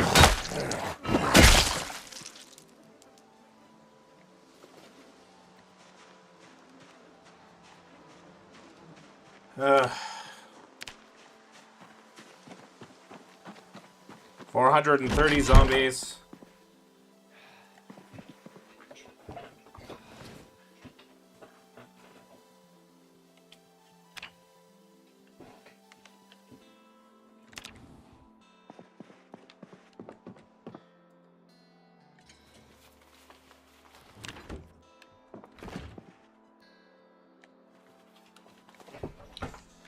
Okay.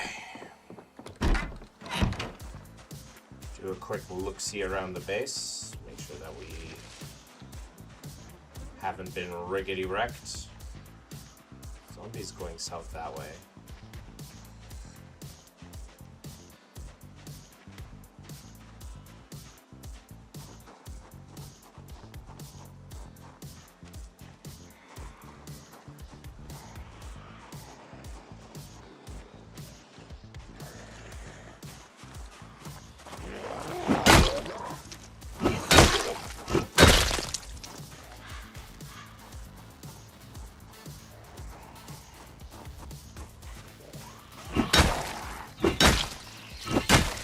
Well, I guess that gunshot made it easier to get into the police station. With the police station, I could start, like, learning how to use guns, too. Which are kind of those things that I feel like are even more important in this game mode, just because sprinters exist.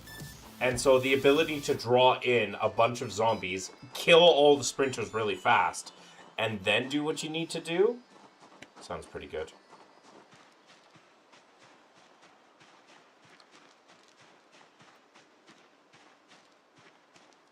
all things considered.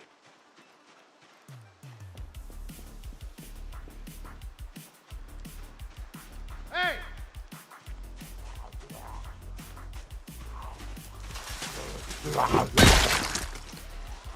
Oh, you're fast.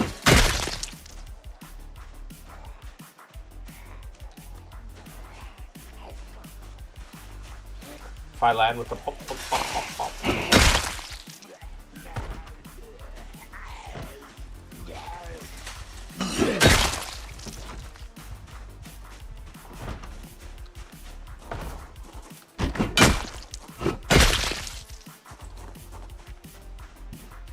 Murdered.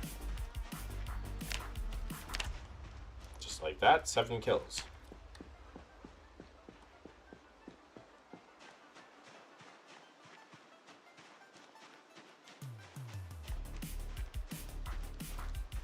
A little bit of zombies here. Probably should take them out. Because they're going to draw the attention of the van will draw the attention.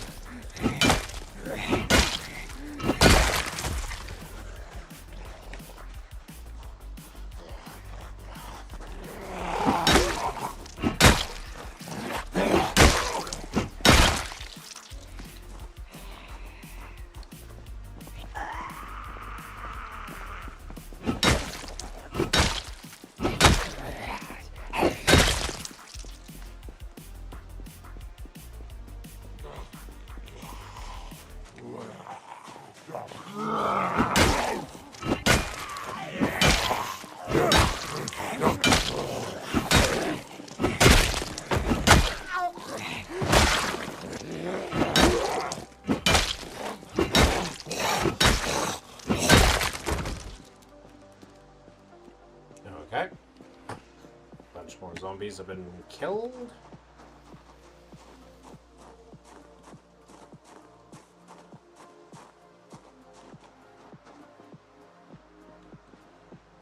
Okay.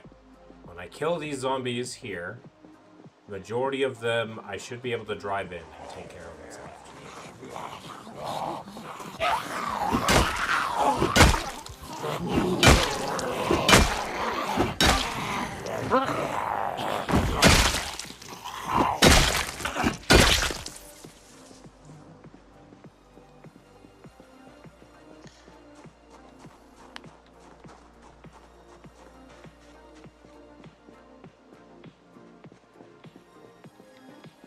Also, I think I can get another sniffle then.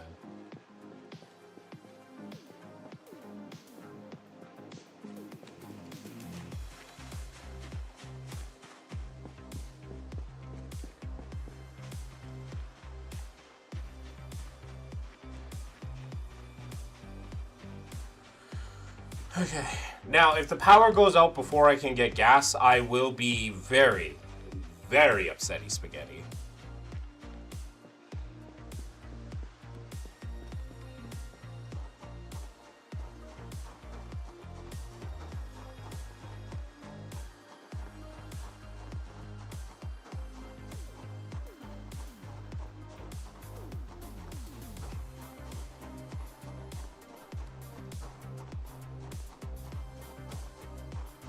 Gas, cute fossil fuels.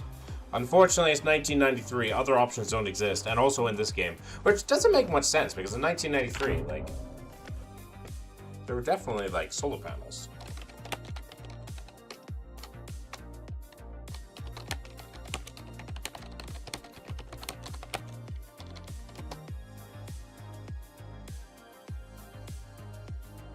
Yeah. Solar panels in the 90s were perfectly fine.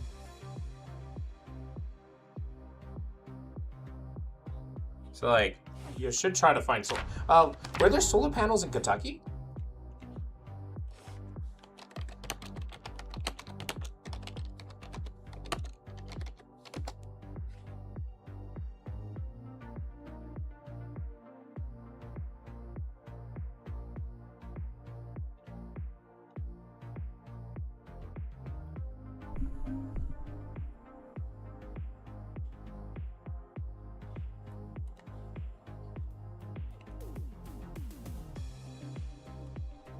Still not electric cars. Yeah, no, electric cars.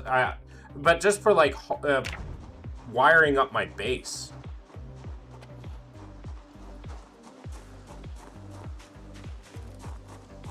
I'd love it if I could like get solar panels in the game.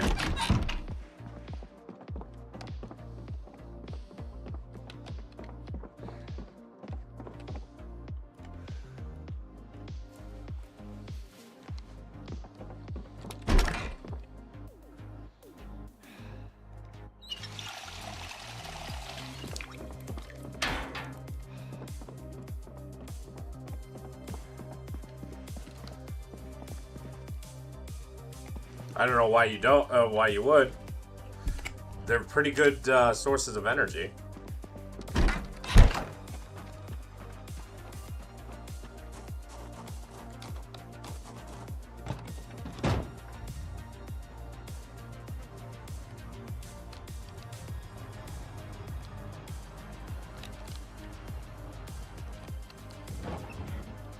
Although nuclear is better for now, I think.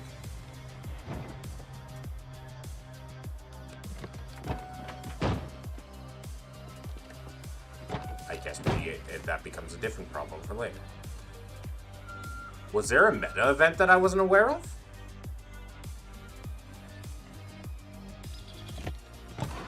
Not all power should be for profit. Can't have a lot of profit if the planet's...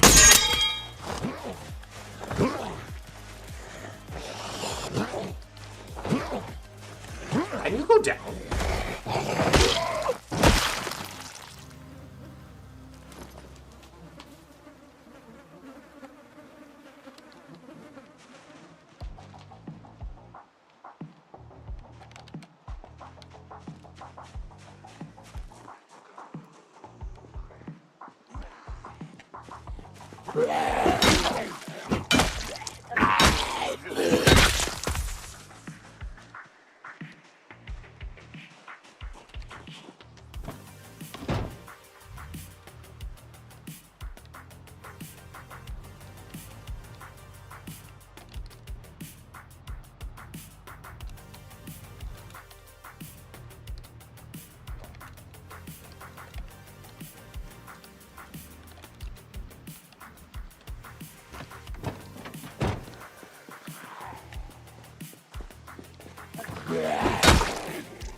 For a personal, if it's, I'll vote the crap out, like scam for me.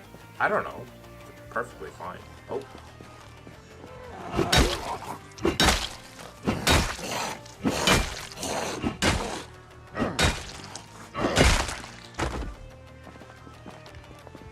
You fucking serious?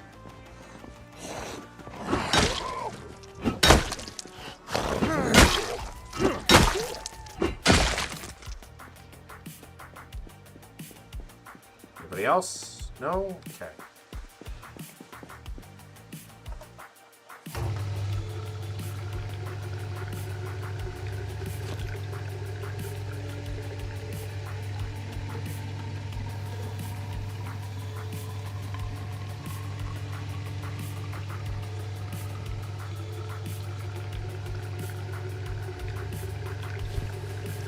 Oh yes, Poppy.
We can check out the police station, I guess.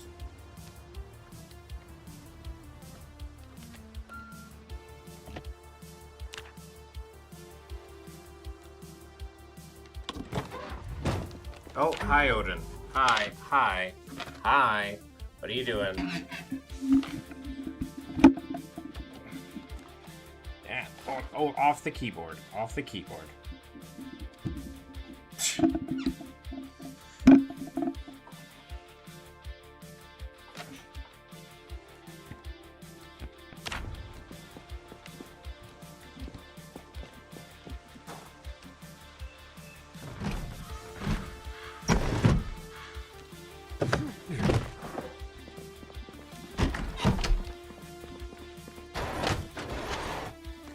A solar panel is too dirty, its lifetime too short to compensate it. That's actually not true.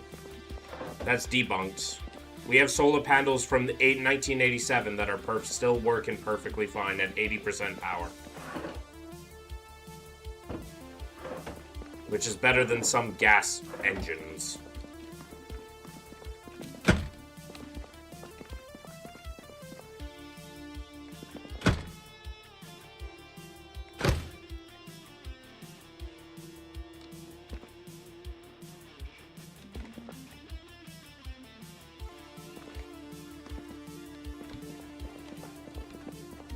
Believe me, I've seen the research. Those were all funded by big oil. When they're not funded by oil, they are perfectly fine forms of energy. Usually only getting outclassed by nuclear.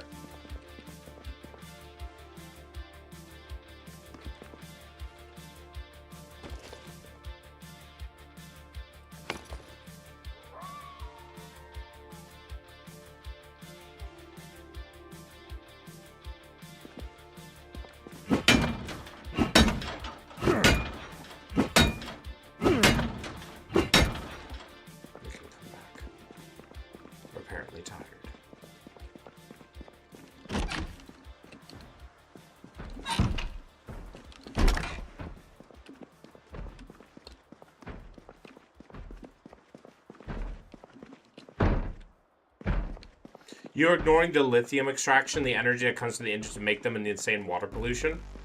What I'm saying is, comparatively to the oil industry, perfectly fine. Like I said, usually only getting outclassed by nuclear. I'm not forgetting any of that.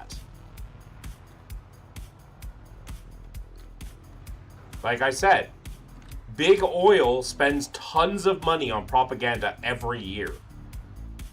Including, hey, renewable energy is bad. It was the same as the tobacco company paying for healthy studies. Oil is not the future and can never be the future.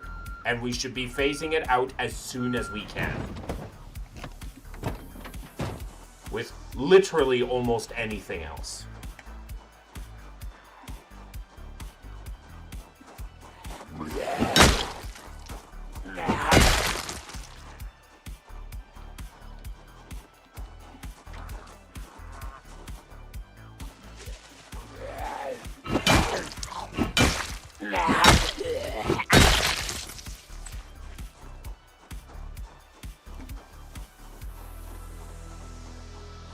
And I'm not saying that solar panels should be like the be-all standard.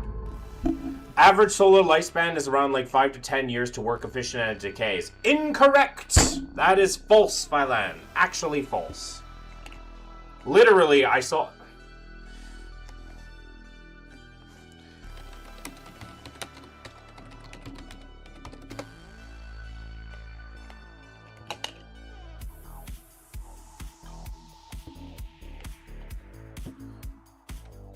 I was literally seeing it.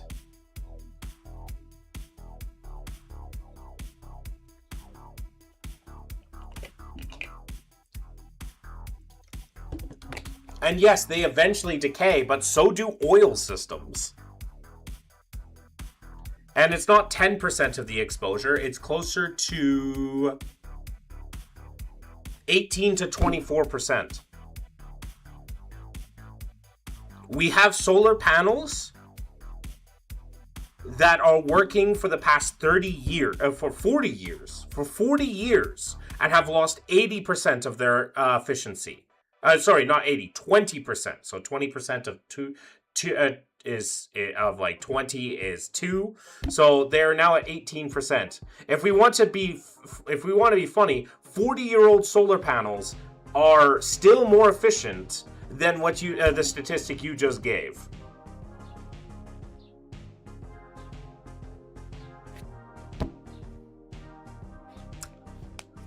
Once again, big oil propaganda.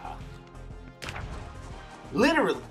Until we get superconductors and more efficient ways to capture energy, is just crap. It calms small, which I endorse.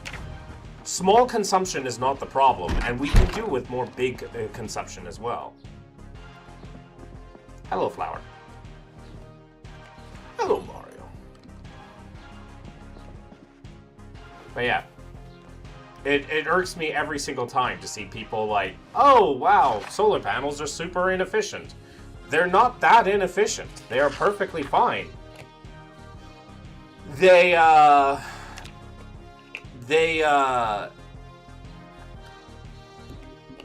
to... The only thing that really competes against them is nuclear energy. And nuclear energy is just the best form of energy we have.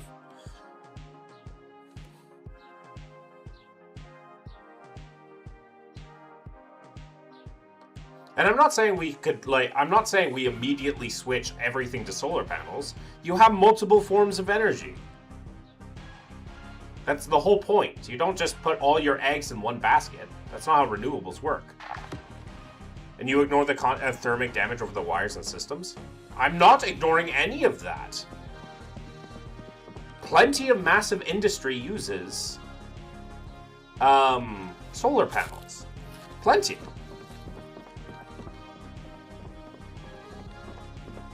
I had nuclear energy. I have been summoned. Oh, someone has been spewing big oil propaganda saying that, like, solar panels are, like, really bad comparatively. And I'm like, solar panels are way better, are a lot better than oil in plenty of industries. The only thing they're beaten by, really, in more often ways than one, is by nuclear, which nuclear is best.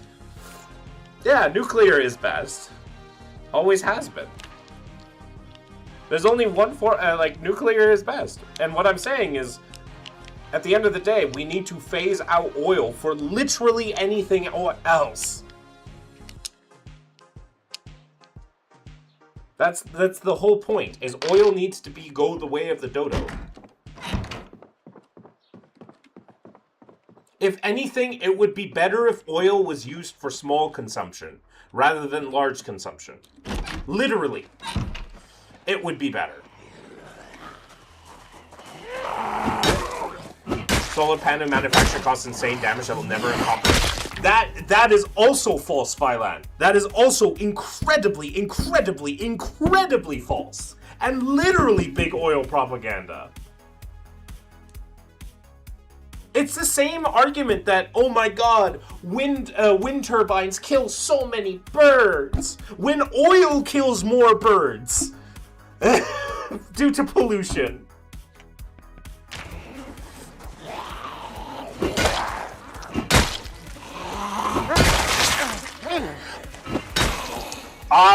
Did I lose this?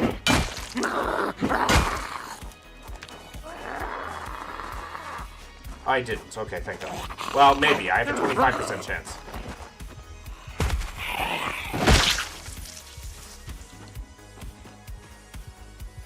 I was paying attention because someone was putting big oil propaganda on solar panels, which is just literally not true.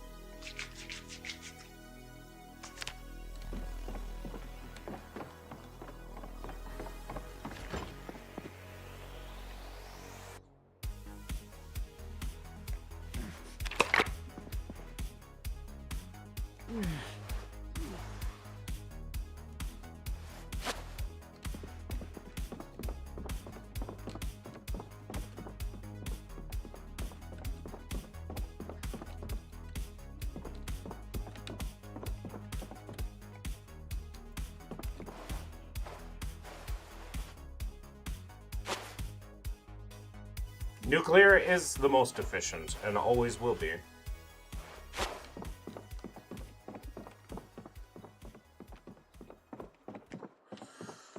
That's why I said we should still just, whatever we do, we need to phase out oil. Whatever we do.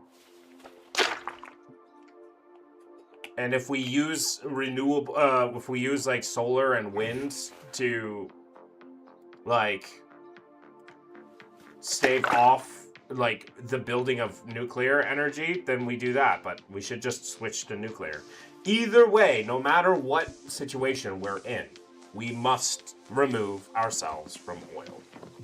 Our dependency on oil is everything bad.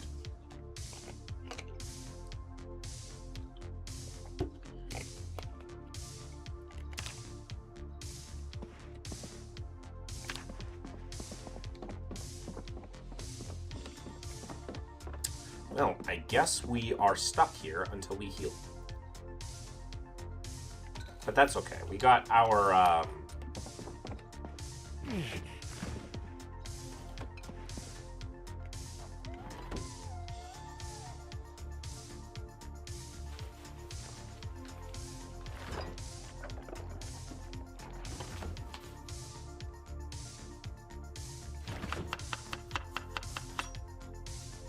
I was from the reactor the other day. That's really cool.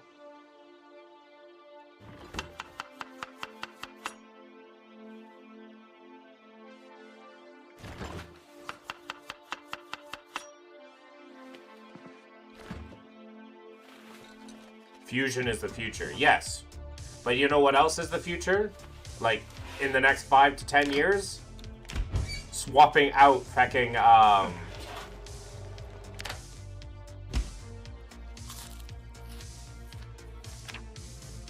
swapping out from nuclear. Sorry, from oil. Get rid of oil.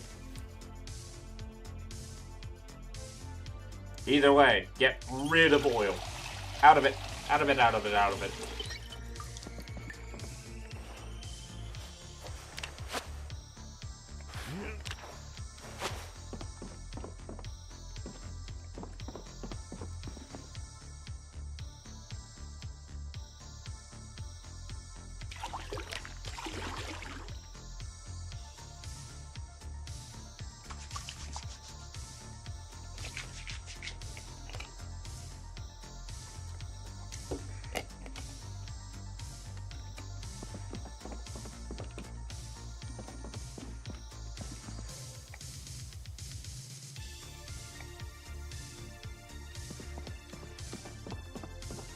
Work on getting into fission? Yeah. That's nuclear. Fission is nuclear. That's what AJM works with.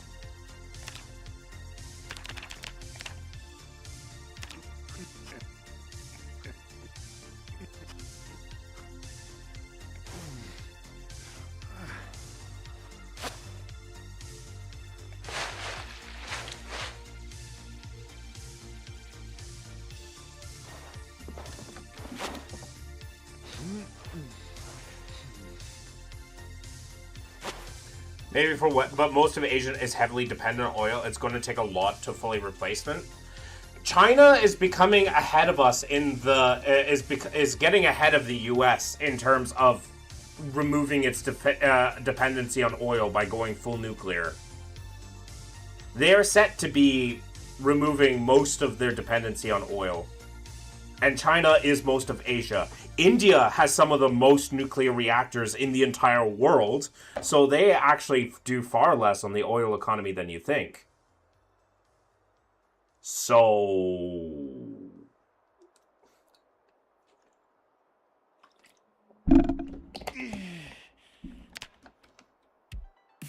China's already heading out of a lot of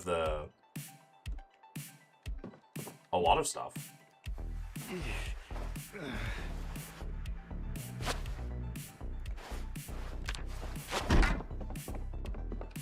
as much as people want to shit on China all day long, and I'm not going to say that China's perfect by any means, but they are actually trying to go. China is very dirty. I won't go deep into that cause extreme piss me off, but they still consume insane. Right now they do, but they're set to be less than what America is set to do in the future. Literally. Like, yeah, right now they still consume tons of oil and coal, but but they're also setting themselves up to be far less oil dependent than America is. It's just gonna take 10, 20 years. Hey!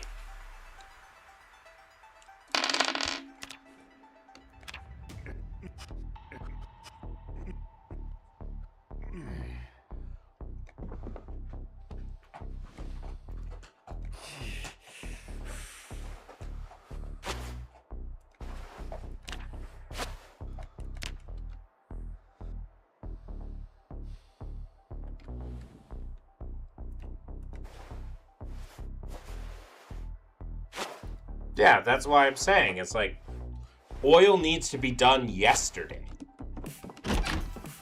Whatever we have, whatever is done, even if it is less efficient, I do not care.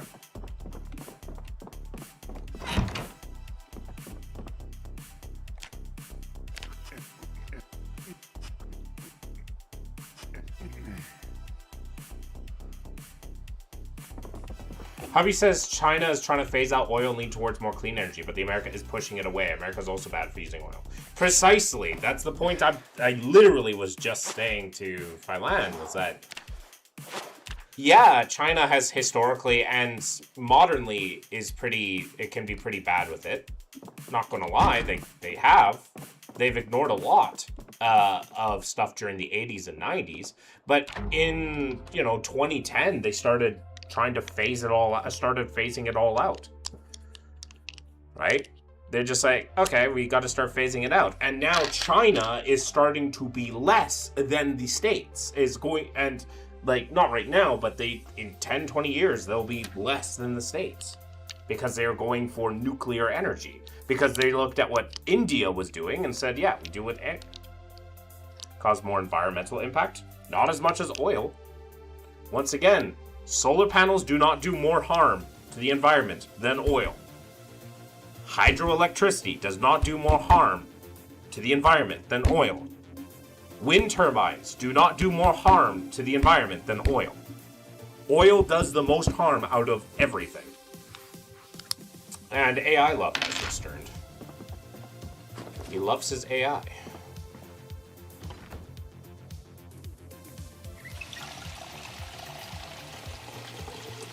Are you ready to debate? Debate what?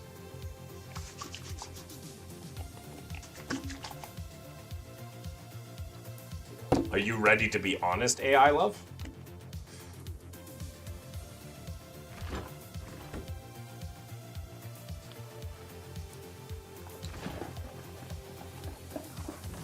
All units, robbery in progress at Lakeside Bank on West Jackson Boulevard. Be advised, assailants are armed and dangerous. Getaway car is a black Pontiac Trans Am heading southbound on South Clark Street. I'm very biased about nuclear energy.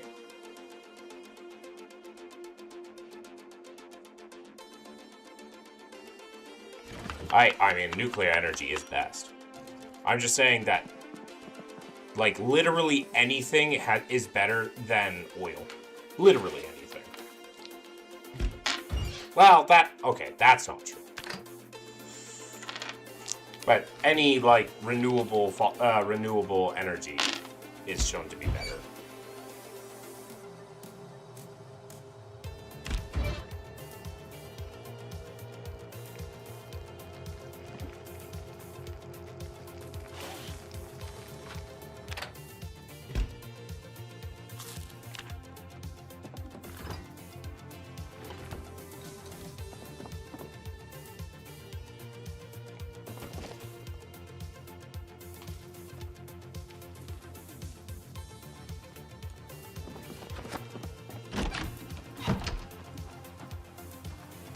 Naturalism isn't default. It's a metaphysical claim needing justification like any other.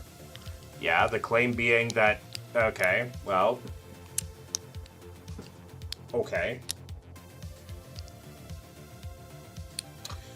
Naturalism makes more sense than any other source of thing, because every other form of metaphysics is either absurdly bunk or absurdly irrational. Or absurdly non-logical. We have no real reason to think outside the universe. There is anything outside the universe. Contingency.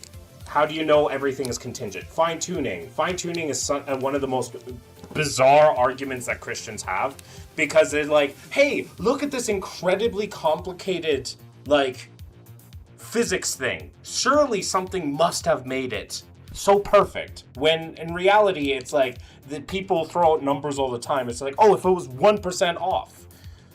If it was 1% off, we wouldn't have this universe to begin with. It has nothing to be. Consciousness. Consciousness is an emergent property of evolution.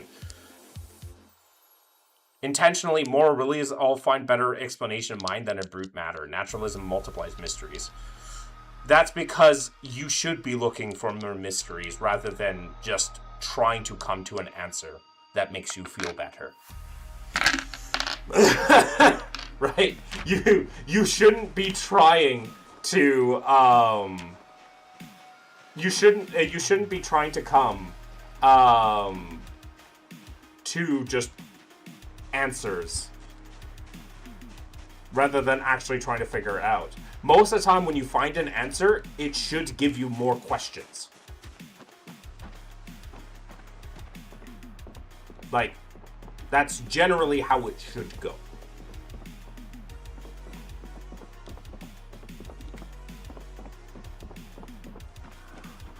In general, when you find answers, it should generally multiply the mysteries.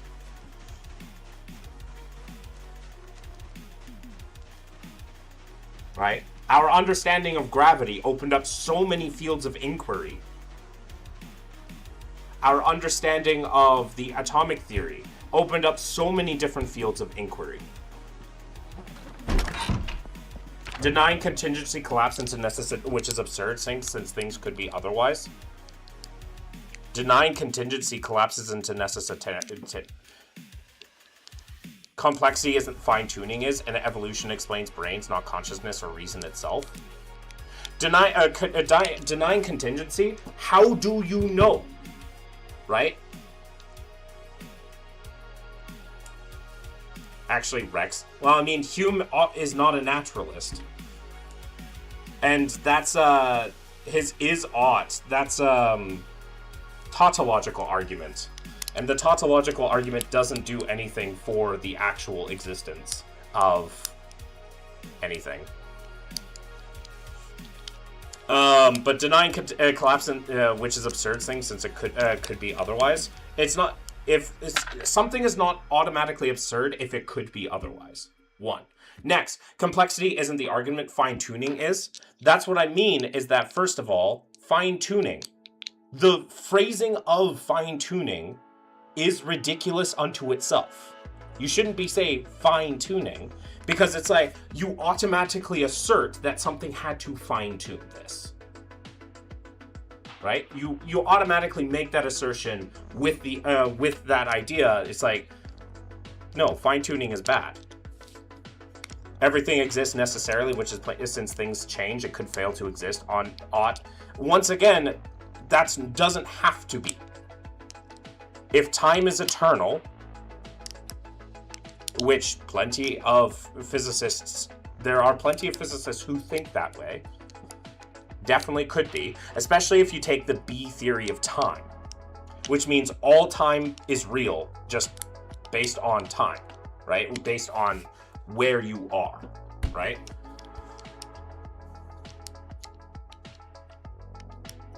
On ought, theism grounds it. Theism grounds it on saying theism grounds something on a nature that you can't prove exists is not grounds. That's wishful thinking. That's literally wishful thinking. It's like, we ground it on God, which you can't prove he exists except unless you say that contingency exists or these other things exist. Fine-tuning isn't a theist invention. Hawkrose, Penrose, Reese, and Davies all acknowledge that constants are exquisitely calibrated. I hate that I know you're using AI. You're just feeding this into AI right now. I know for a fact you're feeding this into AI. But, calibrated, once again, means that, wow, something put something in place, as if it wasn't something that could be already a thing.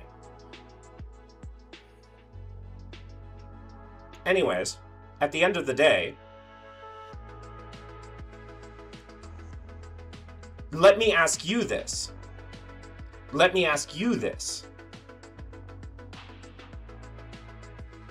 You said earlier that evolution explains brains, not consciousness or reason itself.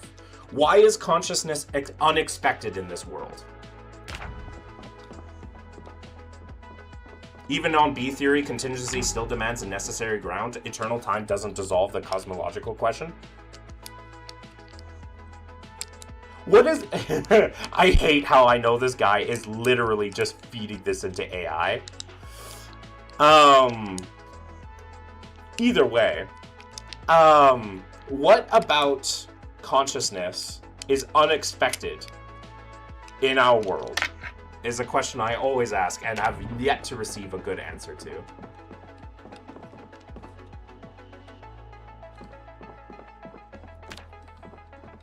What about consciousness is unexpected?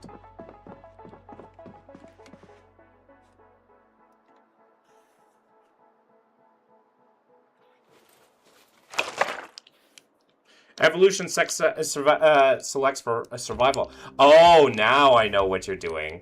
Now I see what you're trying. You're doing, yeah, Plantinga's. Shows naturalism. Not true beliefs. Okay. So how do you know we have true beliefs?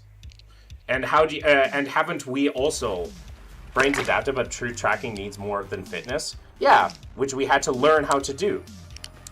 Do you think the scientific method just came into being? No, we learned how to do it like any other tool. Did a hammer come into existence already? No, we applied different methods to it. We applied different methods to create a hammer. Same with reason and with logic. We created these tools to be able to do better.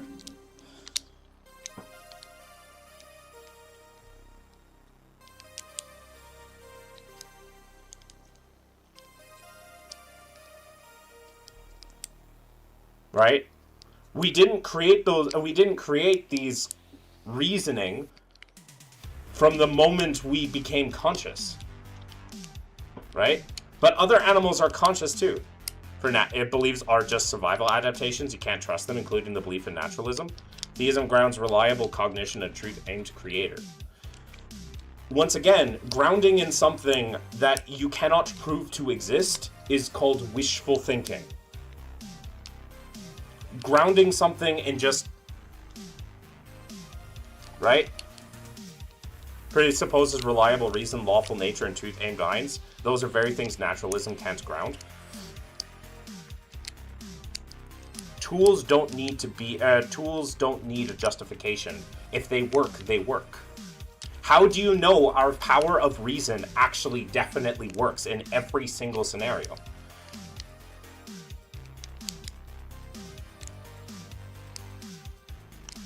Do you think there are things that we can come across and literally cannot understand in any conceivable way?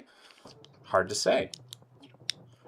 Once again, these questions don't work unless you are omniscient unto itself. They are useless questions at the end of the day. At the end of the day, they are meaningless. Science works because theism's worldview was right? No, it's not. We literally, grounding isn't wishful thinking, it's metaphysics. Science uses abduction, inferring unseen causes from effects. From effects? What effects do we know come from your God? What effects do we know come from your god?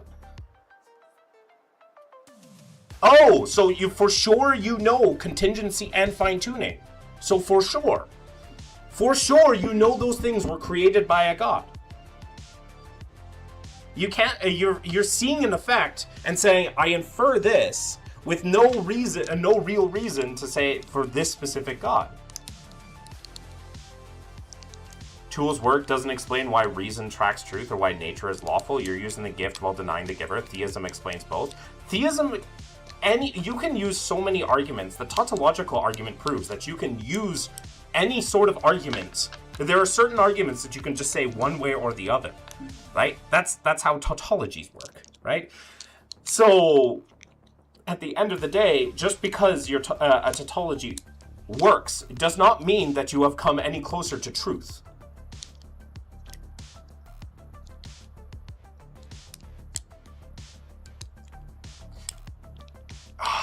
Man, okay, AI love. I bet you anything.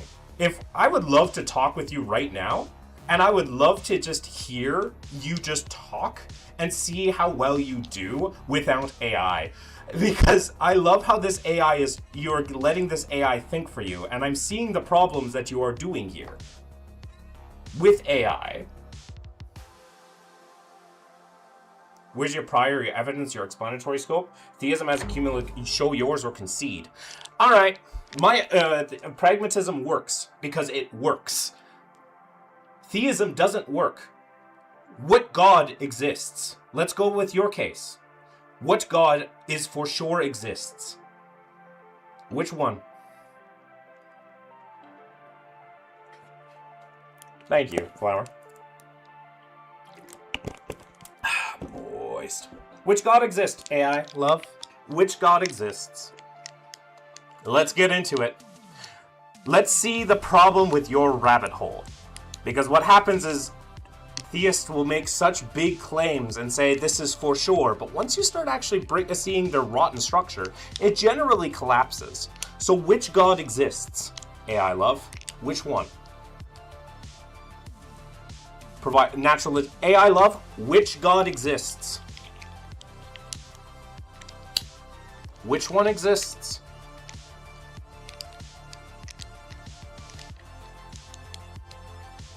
Which one?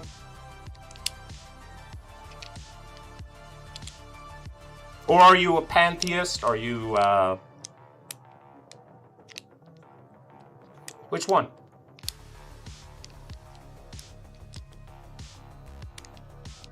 Which one? Unless you want to say that you don't know a God exists, you just suspect there has to be something. Which case, doesn't work. We're establishing theism generally first. That is a necessary, rational, personal grounds of being. Specific revelation comes after. Don't shift the goalpost mid-argument. No. Let's look through your theism. Let's see what you base your theism on. Because this is what theists do. They don't base their belief on these arguments and then go forth. They base it on a God and then build up to these arguments. So let's look at your God. Which one?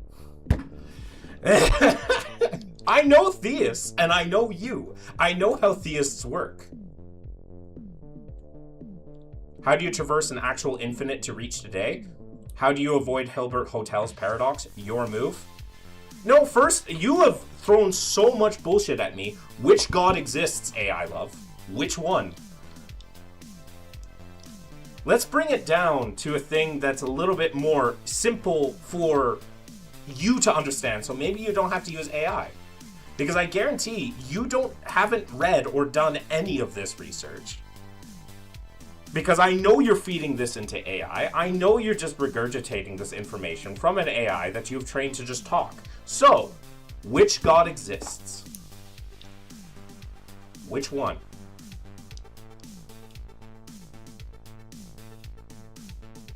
Morality is relative. Morality is relative. It's feeling.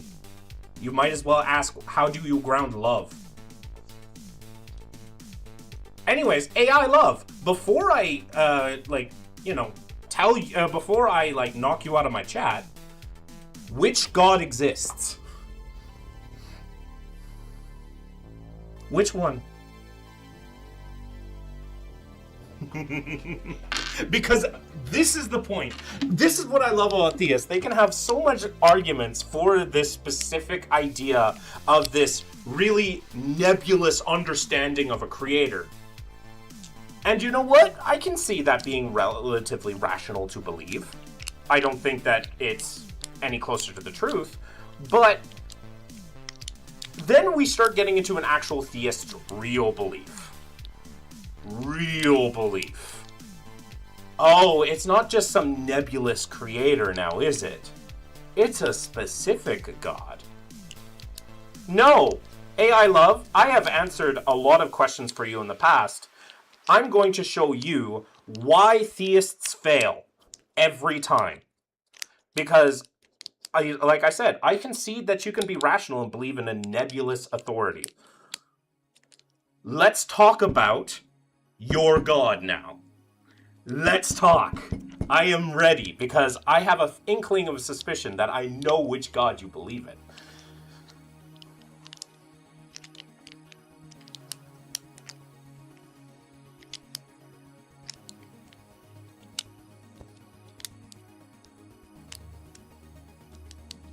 Because I just want to show the world, I love showing people why theists' arguments fail.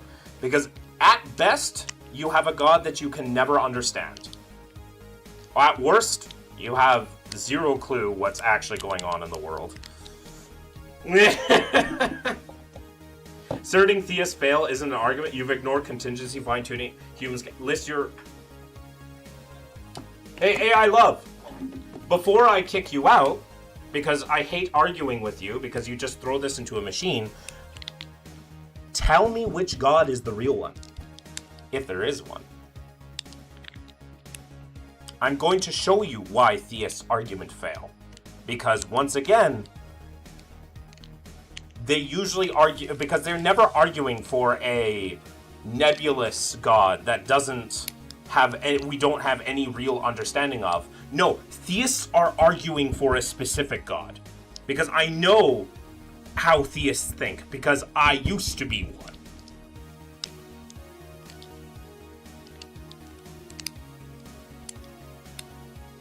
Grounds being a morality mystery doesn't equal zero clue overall. So which god exists, AI love? Which one exists? You haven't answered.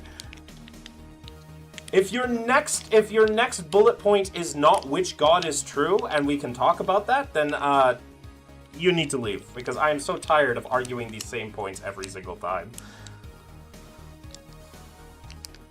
But once again, I have not ignored contingency. I have not ignored fine-tuning. Hume's gap has been talked about by many people as to why it falls, because tautologies fail.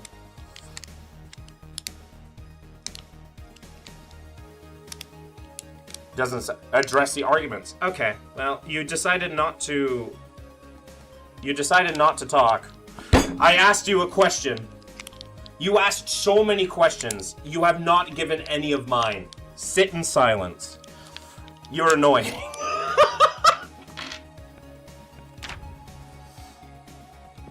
Sit in silence.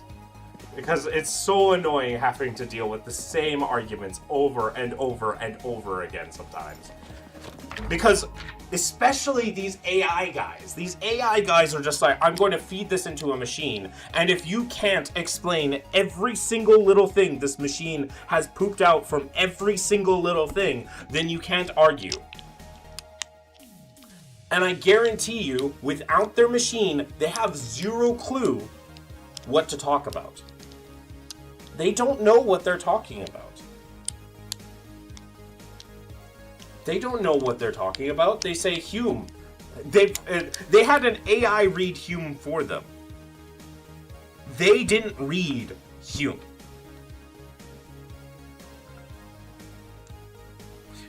But yeah, fine-tuning fails because it's simply because what do we have to expect? Why would we expect anything else happening, for one? Right? Fine-tuning fails because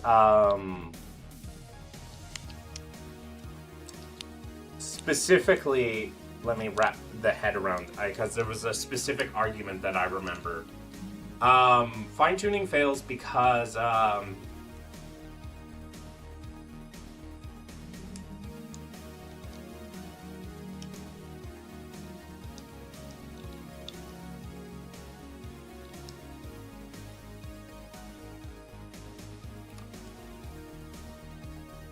yeah, we shouldn't. There's nothing to expect that this isn't just something, a natural process of the universe. There's nothing to expect not to. Like, yes, they are within, like, specific parameters, but lots of things are within specific parameters that just wouldn't work if they didn't, right? There's plenty of things that just wouldn't work.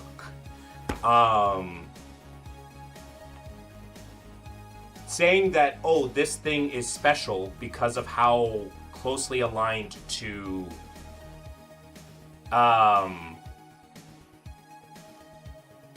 how closely aligned they are to anything, right? Like, what other basis do you have for fine-tuning? Like, how do you know these are as close or as necessary as they need to be, right? Like, do we have any other universe to compare our universe to? Not really. You're just asserting that since these numbers are this way, they are close, or that's the thing. I mostly face the Aristotelic to honest theists, and they are copy-paste, always the same. All try to compare God and logic as axioms. Yeah, that's what I've been doing, and those are easier to do. And then you have, like, the idea that, with the same argument that, the other argument is contingency. At the end of the day, we can say that some things are contingent on another thing, on another thing, on another thing. The contingency argument fails for two reasons.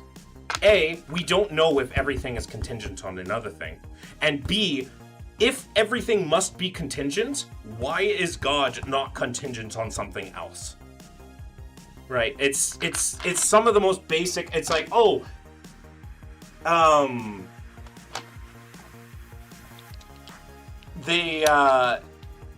like, something has to be contingent on another thing. Well, then why isn't God? Well, because he has to be. He has to be, right? Like, that's their only argument, is he has to be. Otherwise, the universe couldn't exist. Which then you end up in a tautology, right? Either God exists or he doesn't exist. And yet the universe continues to exist. At the end of the day, they don't know either. So that's why the contingency argument fails. In terms of the ability that evolution does not look for truth, it looks for truth-seeking behaviors. There are plenty of humans throughout all of history that have died even though they were right.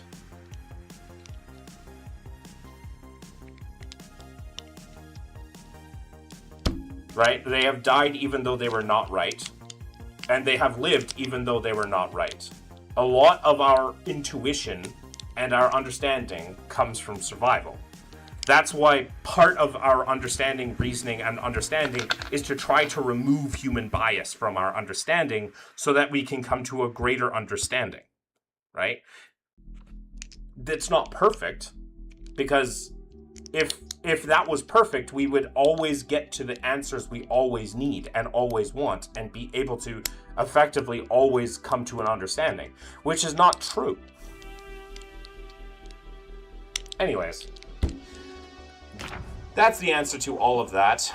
And it annoys me every single time that comes up. And I was pissed because I've talked about these things before. And more than that, I am annoyed that the idea is that when I ask for a true God, they immediately put pushback. They immediately push pushback because, once again, it's so simple. Because every theist is arguing for a specific God at the end of the day. That's what theists are arguing for. They're not arguing for, oh, it's more rational to believe in this. At the end of the day, I think it's rational to believe in a creator of sorts. I don't think it's irrational to. I don't think it's illogical to, even, in some ways.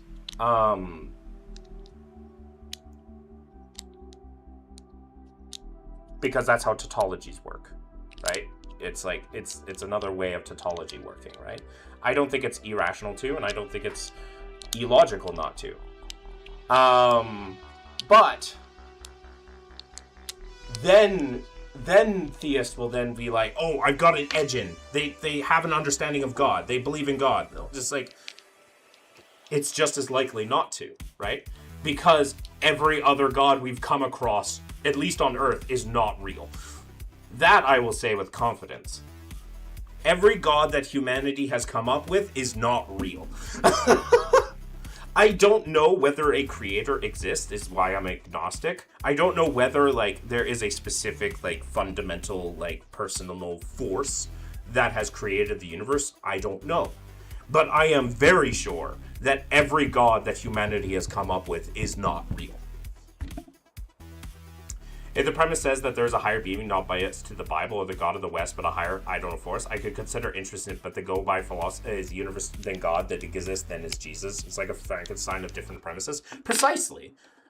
And that's why it's like, you bring it down a little bit. It's just like, okay, you have all these ideas, you have a reasonable debate to say that, hey, this doesn't exist, or this does exist. But then you run into the problem of, okay, cool.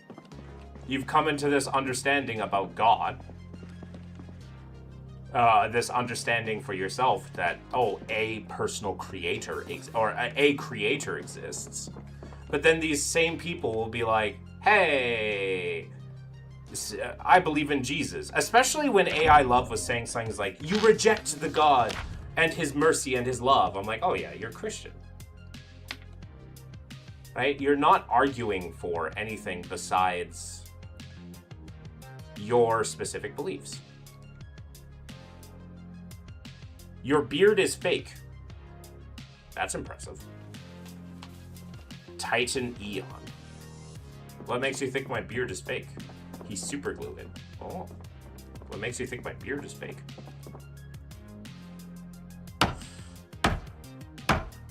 I'm not even agnostic. I swing between de facto atheist to strong atheist. Yeah. What has led you to the conclusion that my beard is fake?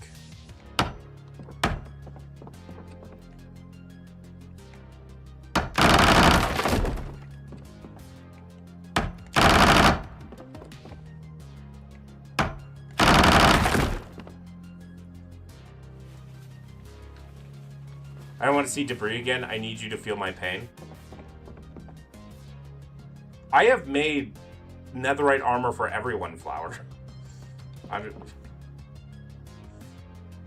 Have a beautiful way, by the way, is real. Yeah, I know my beard is real. I've had my beard for almost 5 years now. It's very important to me.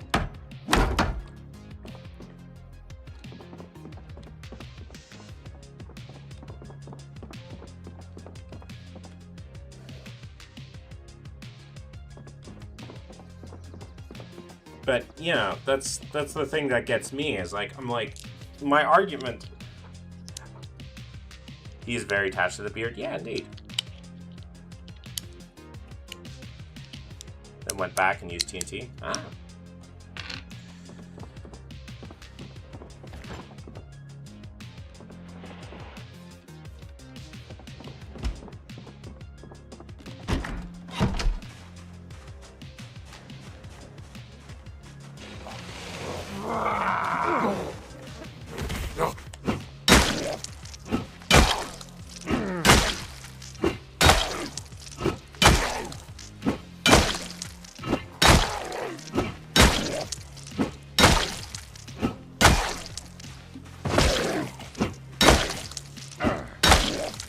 Please.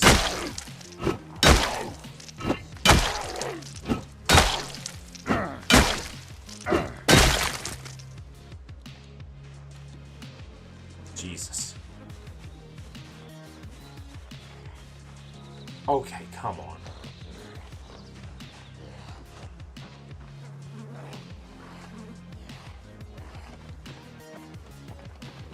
It's just cultural and human created? Yeah.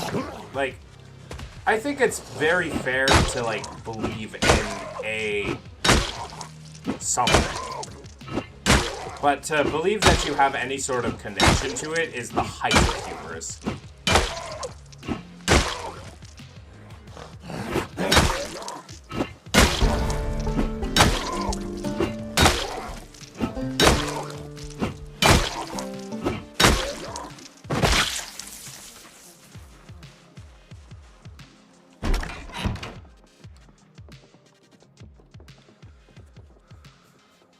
Pantaloons? Nice.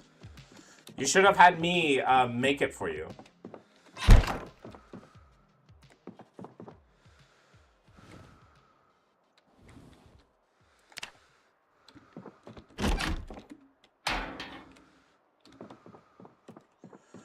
Because I can forge it on the server way stronger than the average person. But yeah, that's the thing that gets me every single time. Is like, I can agree that it's perfectly fair and rational to believe in a God. Like I said, but there is no God that we know of that exists. That, in a way, I'm an atheist in every way. Because no God that we know of exists. They are human created. They're creations of humans.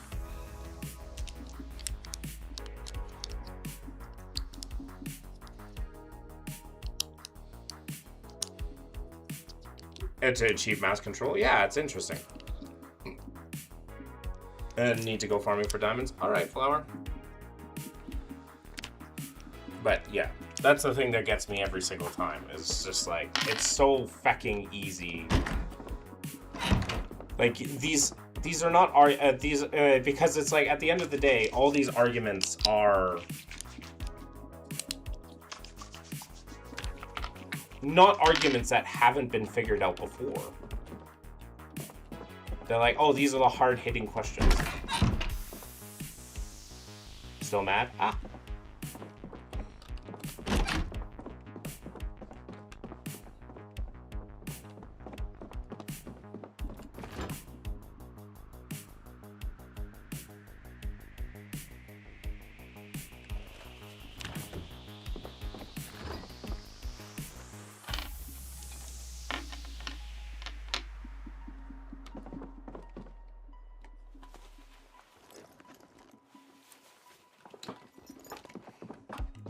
Like, there are arguments against these. There are arguments against all of their stuff. And I may not have all the arguments for all the stuff that theists give me.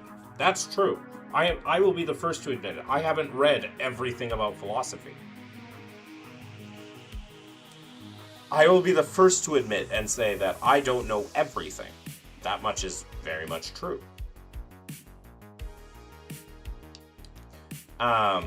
But I don't use AI.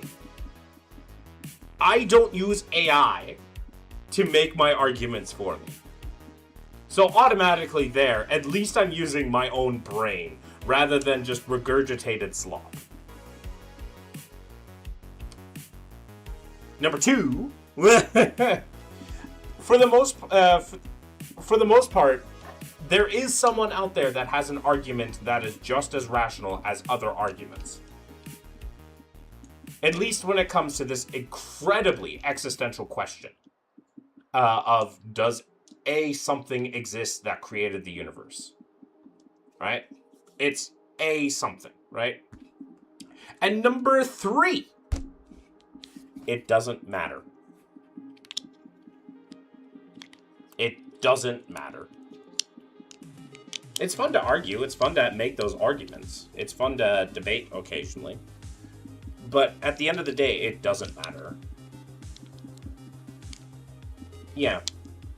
It doesn't even matter. Yeah, it functionally doesn't matter. It's not going to change my life because there's nothing that theists have that is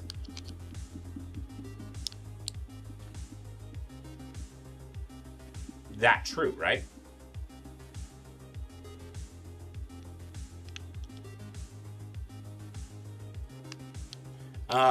Like, not that there's nothing that specific theists, like, oh, none of their gods are real.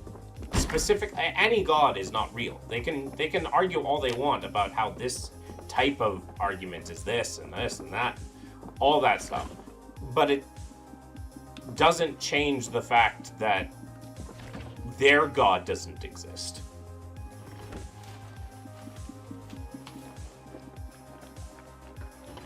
Did you ever partake in gang stalking? I can't say I have.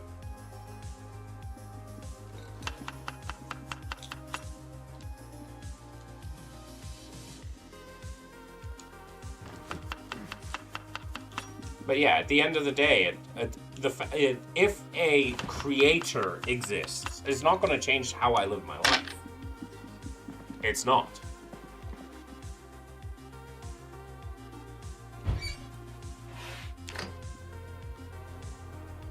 Because no creator exists that mankind understands.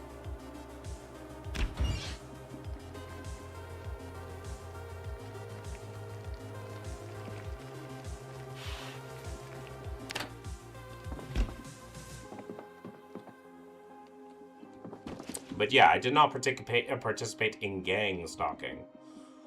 Jehovah's Witnesses tended not to do that.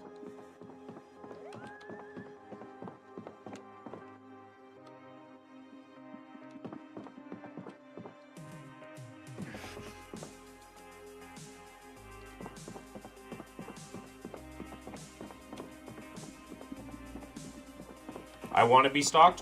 Whoa. Flower. Whoa. What I think is our fail is that most part of it have the same core mechanism, recognize deviancy, attempt to search the fail, and try to replace it with their belief system. Yeah.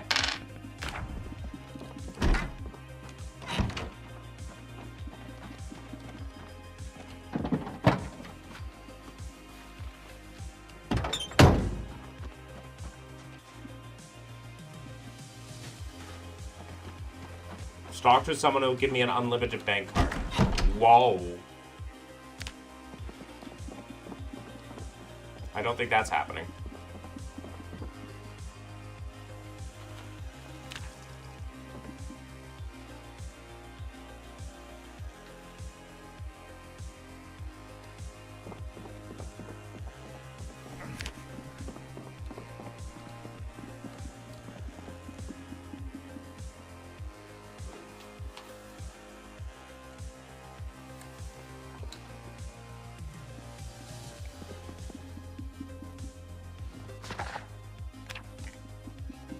It happens in Asian dramas all the time. Yeah, I don't think that's what we should encourage in life.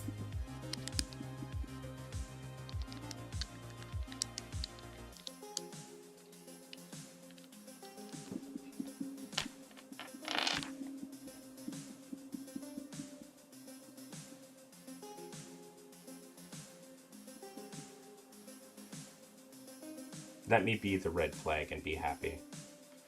No.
We have to wait for our body to heal, so we have to wait.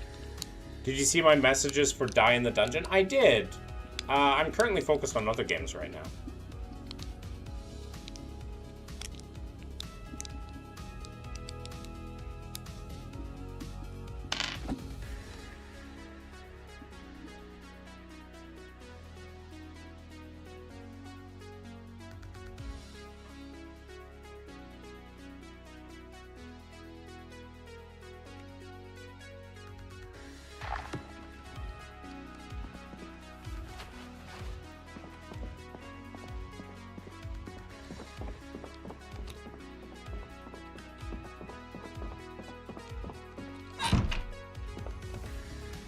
It's nice. Aw, that's good to hear.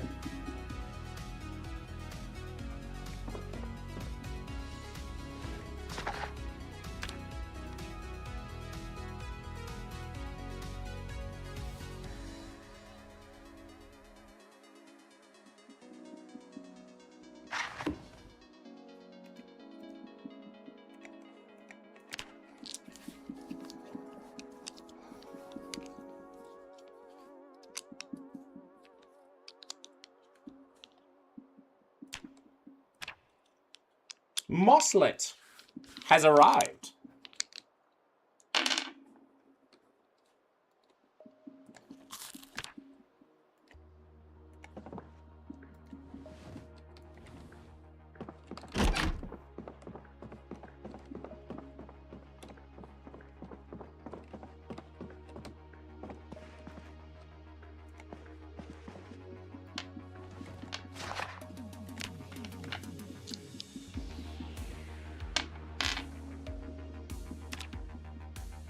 It's a Mosslet. Hello, hello. It's your first time in here. Hopefully you've heard good things about me.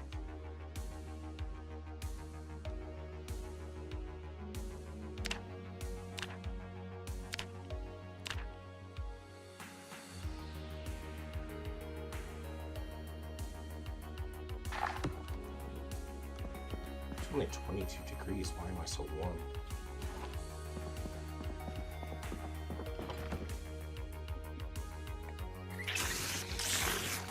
Oh, that's good. Awesome. Also, we have lost the drink.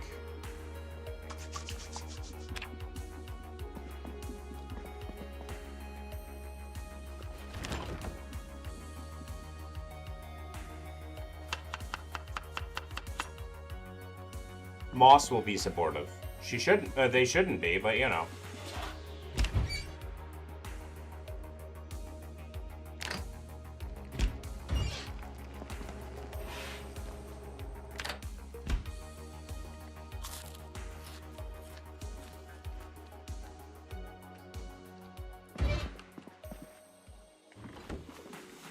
She loves me. Uh-huh. All right.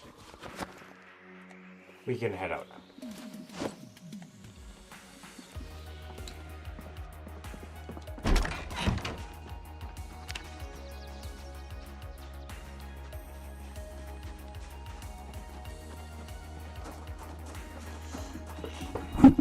One of the things I want to try is get to the other van.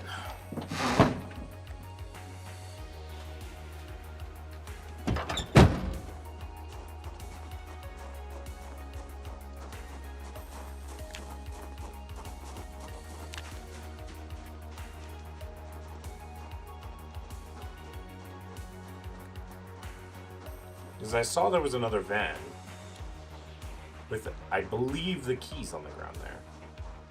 I can have two vans, that'd be nice. One for just gallivanting around, and then the other for, like, actual base.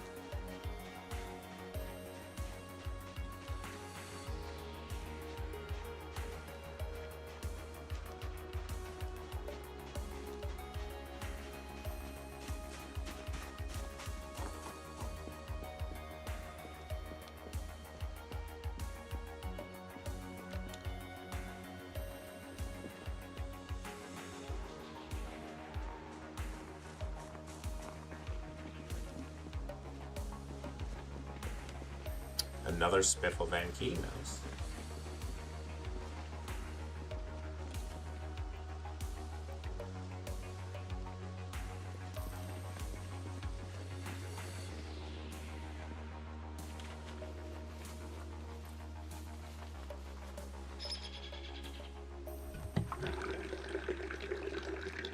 Sounds. Are you sure I'll have to talk with them? Yeah, that's generally the case.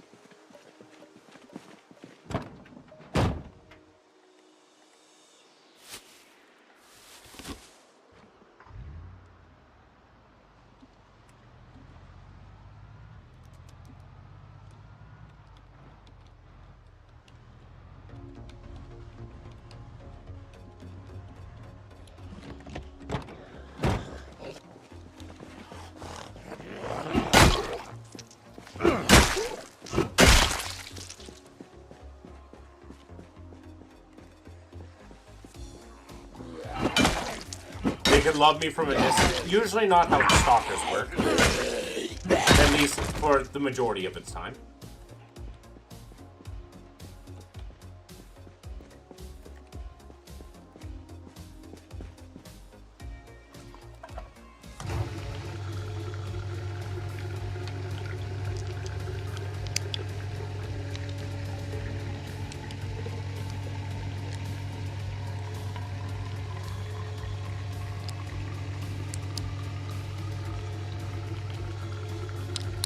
No, I won't, Flower.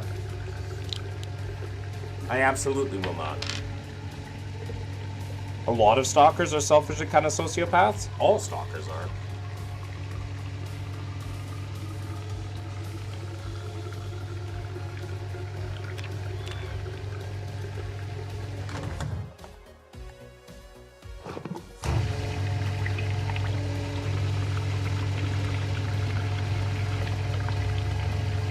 Okay, we have 2 vans filled up.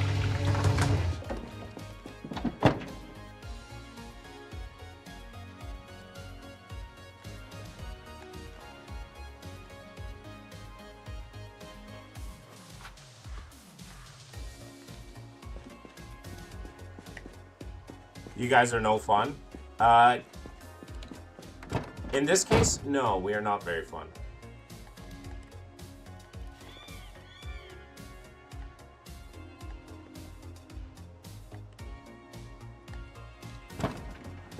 Stalker is a game. I am well aware of it. It is a game.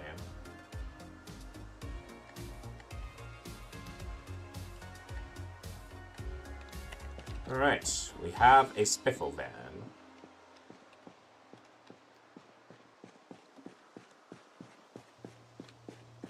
Why are you so serious? Why so serious? See, my father, he was a bit of a drinker. And one time, he had me dressed up in thigh highs. And he said, why do they say some men are gay and others are not? You can slap a man's willy and nobody bats an eye, but as soon as I wear thigh highs, people think I'm gay. Riddle me this, riddle me that, Batman.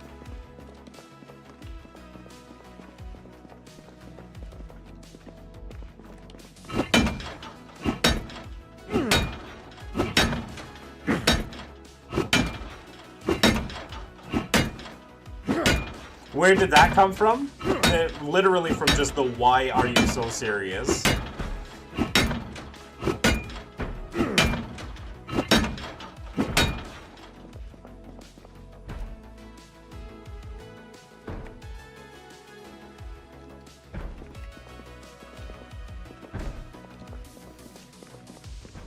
Literally it just came from that. It was very funny.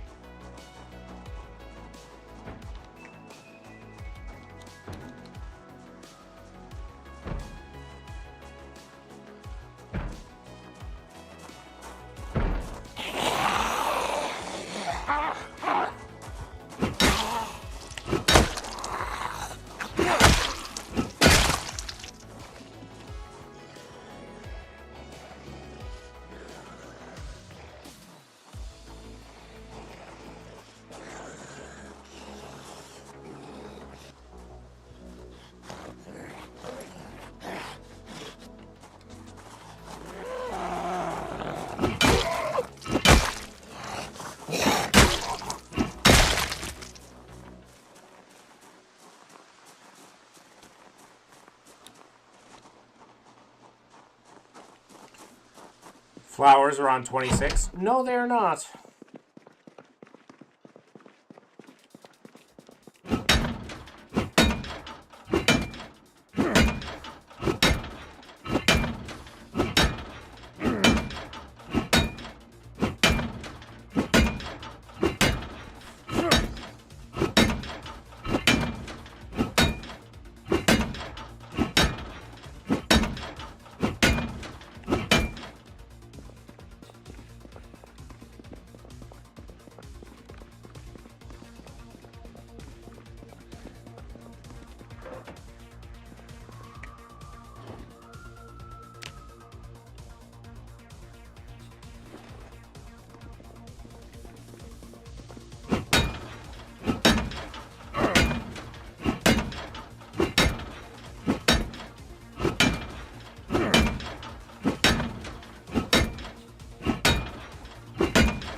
Trauma. Ooh.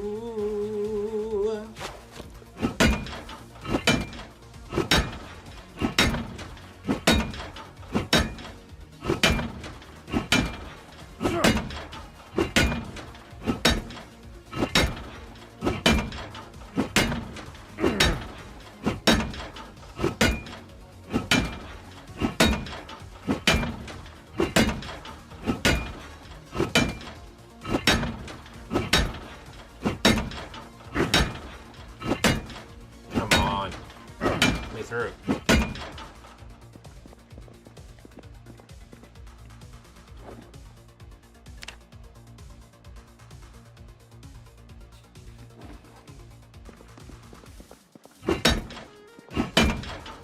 One year older than you. Finally.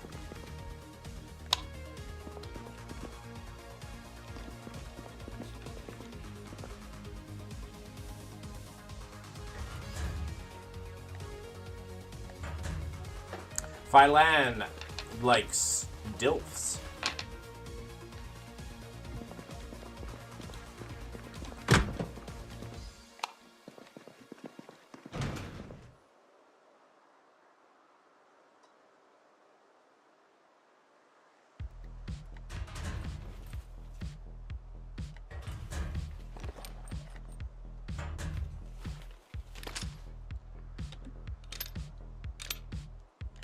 Bruh is not a DILF.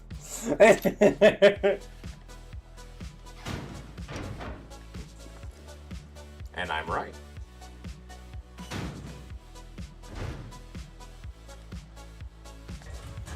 We are the same age in spirit. Yeah, but DILFs has nothing to do with,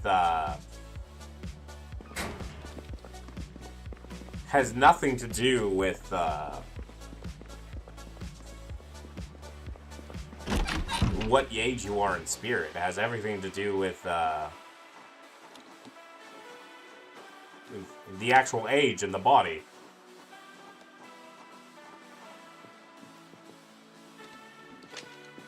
I can say I dated older. So you like DILFs?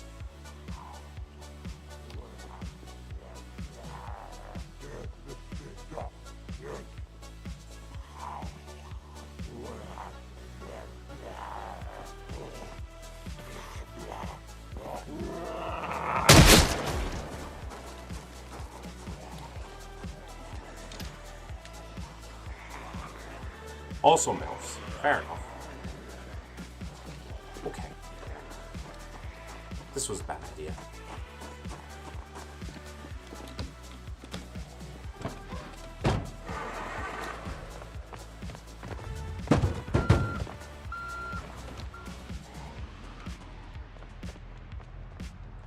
I didn't think that the gun would be that fucking loud. Jesus.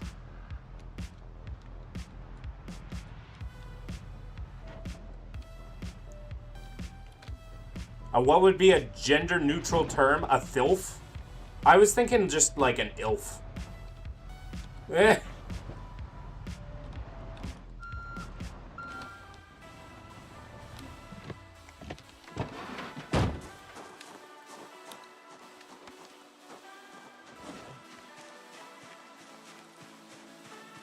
A thilf. Thilf is nice though, but I was just going to go with ilf.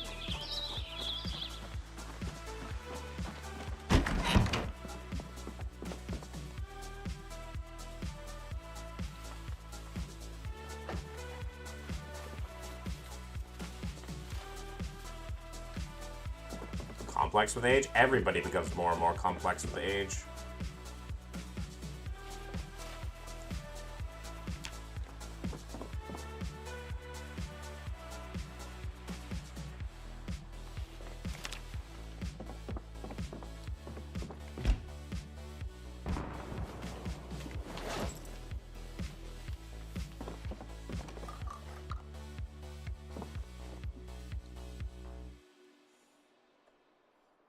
Prison shank, fair enough.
They don't laugh at my jokes.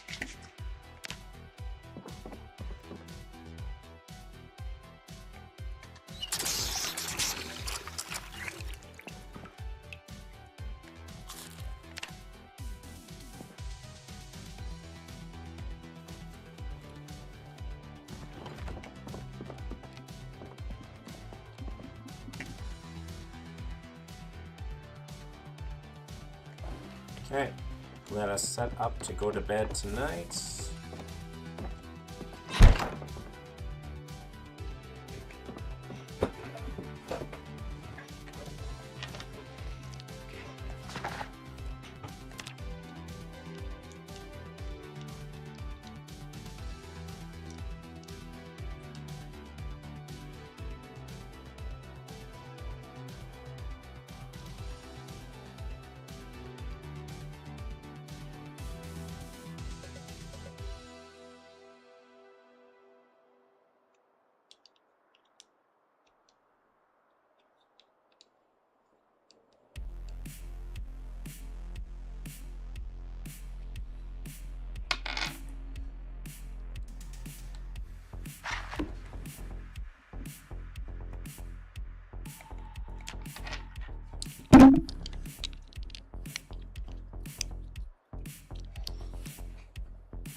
Almost lost all the weight.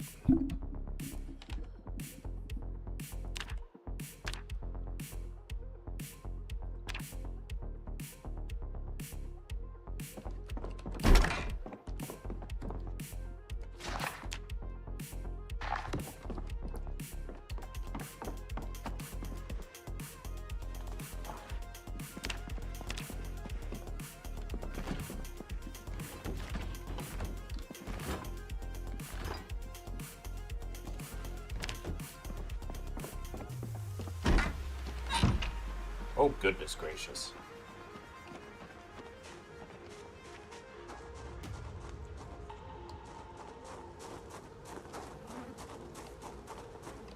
I think it's time we checked out the other base.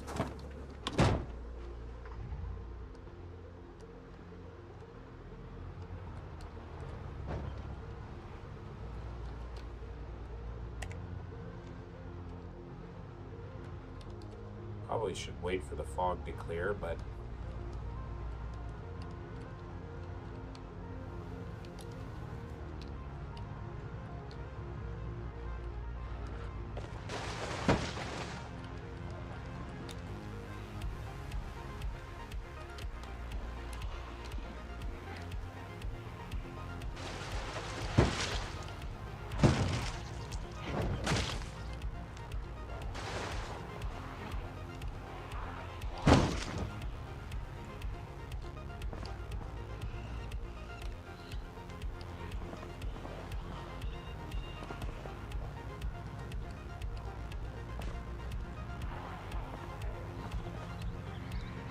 I sleep now. Have a good night, AJM.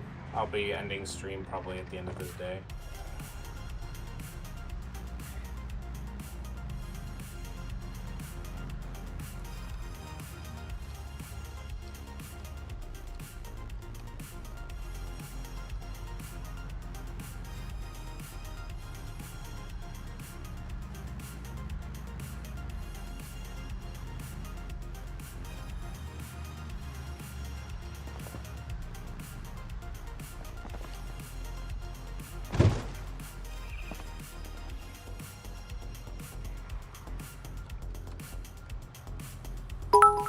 Oh god, the leg.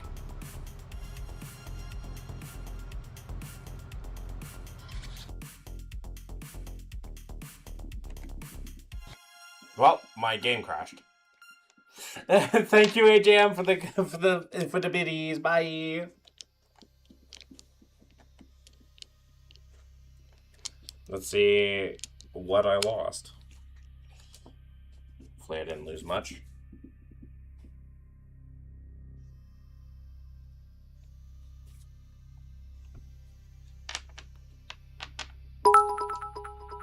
Oh, thank you for the 300 bits, Mosslet. I appreciate that. Also, apparently now we're on a hype train. There's a cashier at the bank who is really cute. Oh, nice. I'm satisfied. I no longer feel as like, oh my god, I need to like get something and all that sort of stuff right away. I'm doing okay.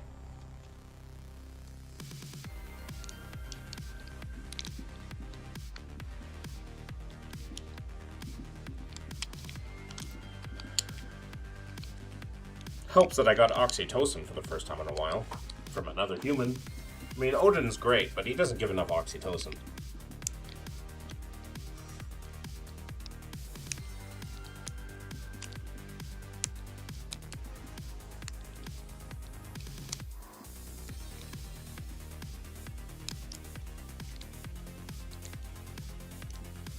Just a god.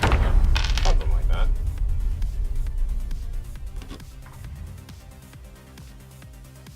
Alrighty.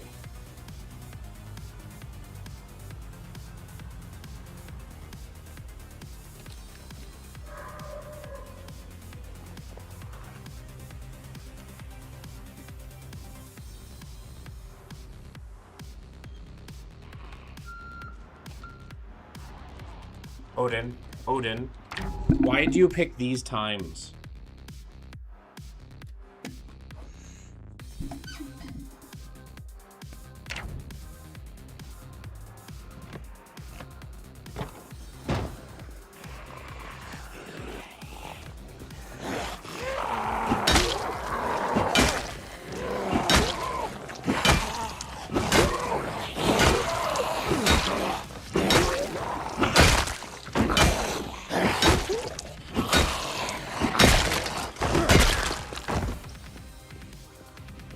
Which called Oxy. I was a Jehovah's Witness for most of my life. I left about 5 years ago.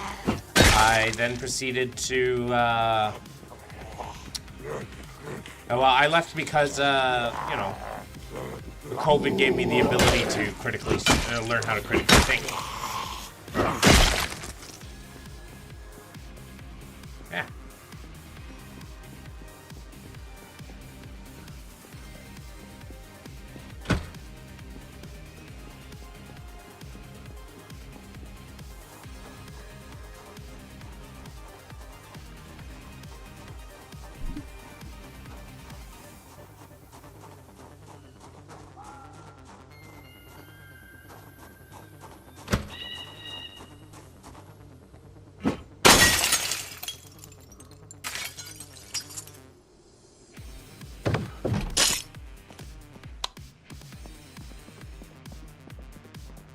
Good for you. I appreciate that. Thank you.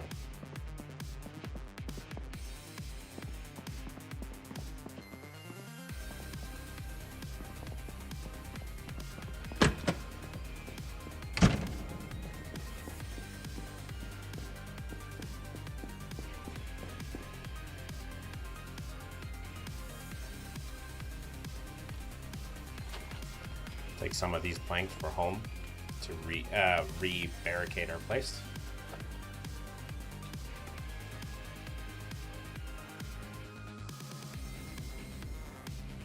We will focus on trying to find the two-handed weapons for now.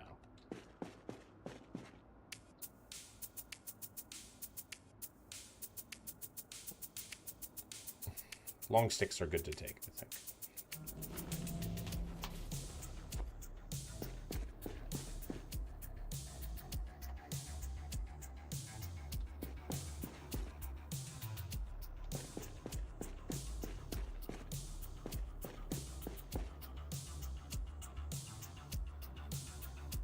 How do you feel about UAPs? What are UAPs exactly?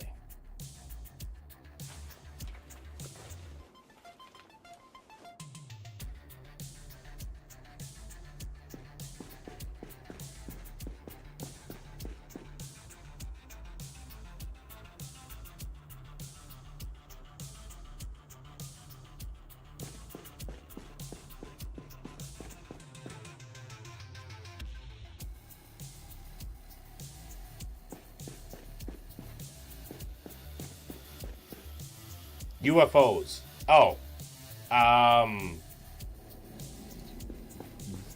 exceedingly unlikely to be anything alien. They are just simply that, unidentified.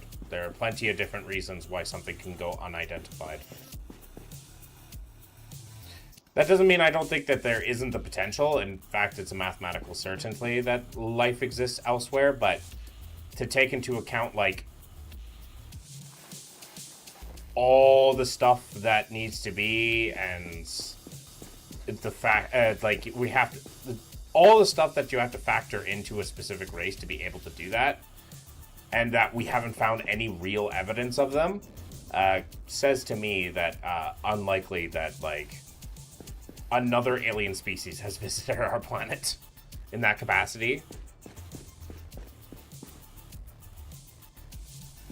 The Nimitz.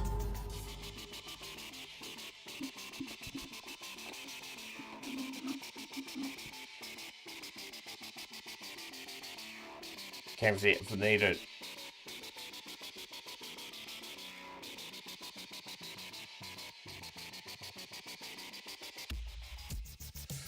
David Fravor. I mean,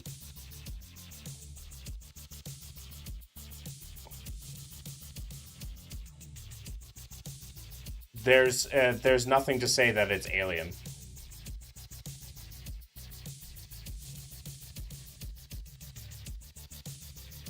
Apparently, with specifically the Nimitz events, you have the first one being an IR bloom from another aircraft. Second one is probably a seabird that appears to be moving fast due to the background parallax. And third one is IR bloom again. And then it says that there's a lot of IR bloom from the engines of another aircraft. So, specifically with the Nimitz event, like, pretty much every UFO event has either been debunked, or if it hasn't been debunked, it's just not popular enough to be debunked, because there is something very obvious about it. I've witnessed some crap big time, and that's fair. A lot of people have witnessed it, but in terms of objective evidence, personal experience matters very little, including my own. I would more likely to believe I'm hallucinating than believing I saw an alien. I would far more likely believe that I am hallucinating than assume that I am seeing an alien.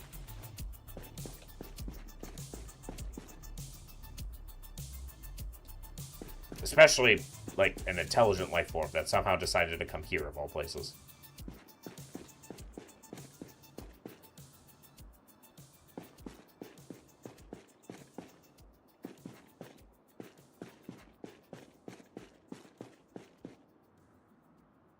But it's funny because UFO events are the reason why Christianity is bogus.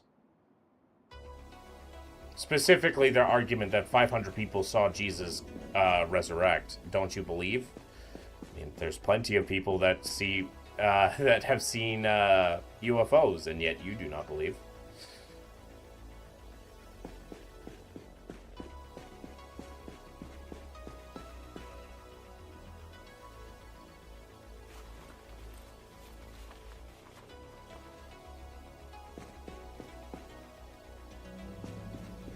Tons of short blunt in here, not a lot of long blunt.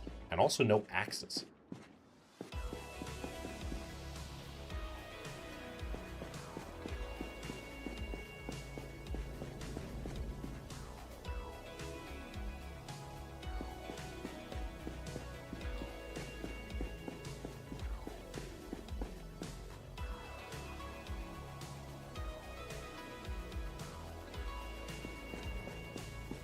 Well, either way, we have been able to get in.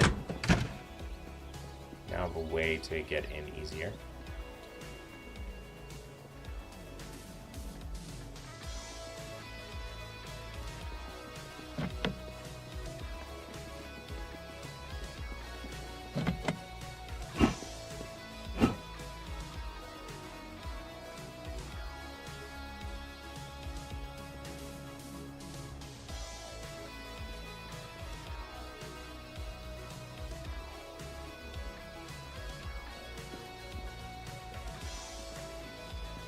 Yeah. At least we have weapon now for when our crowbar breaks. We have these bolt cutters. They're very expensive, but Worse things have happened. Sorry, they're very heavy. Why did I say expensive? No, they're very heavy.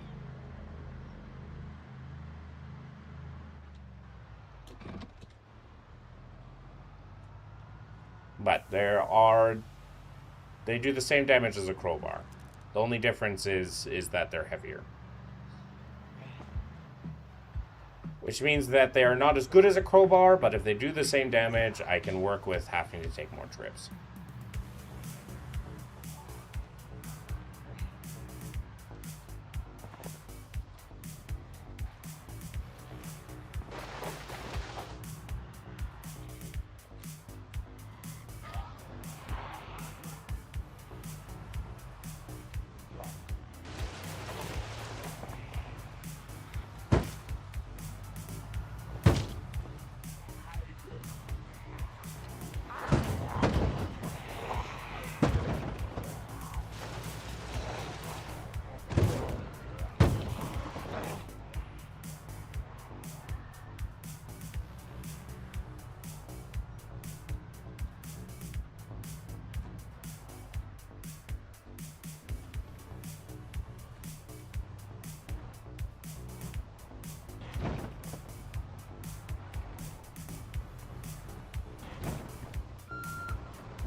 Well, at least we got 2 carpentry books, so that's good.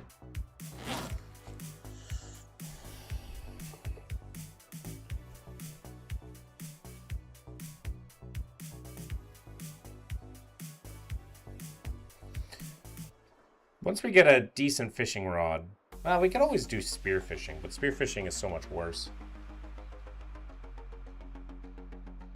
But I'd like, if I can get a fishing rod, maybe I'd just feck off into the forest.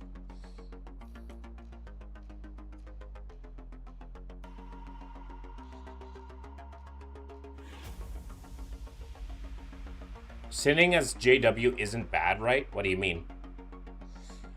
Sinning as a JW isn't bad.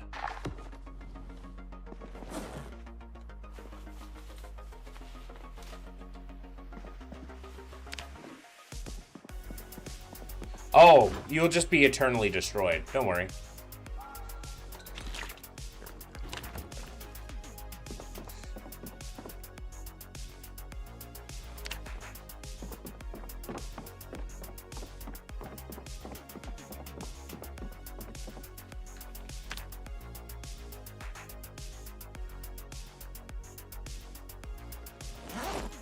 Like the actual death? Yeah. You'd just be eternally destroyed.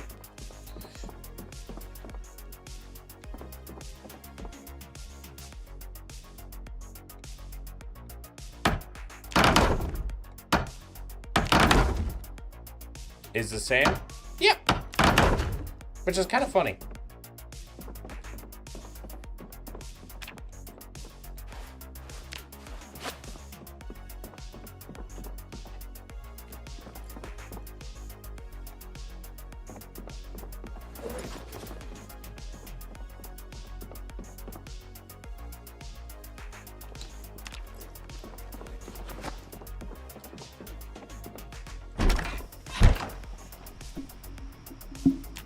Off he goes.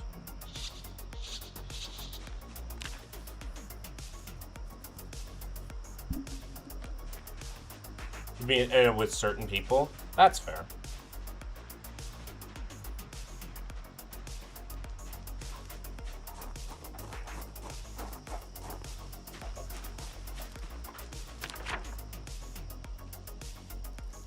Alright.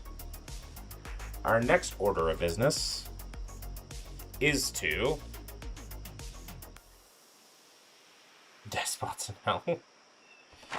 Our next order of business, what I need to do is set up some more permanent locations. Unfortunately, helicopter makes permanent locations a little bit more difficult.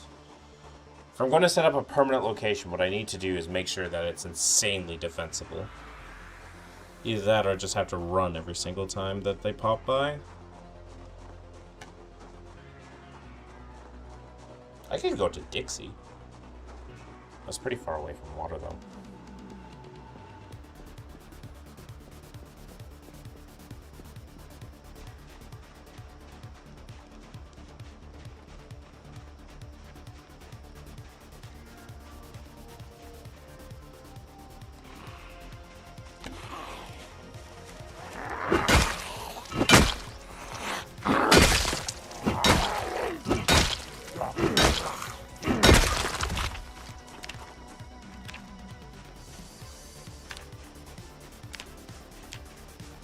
Almost lost my weight, too.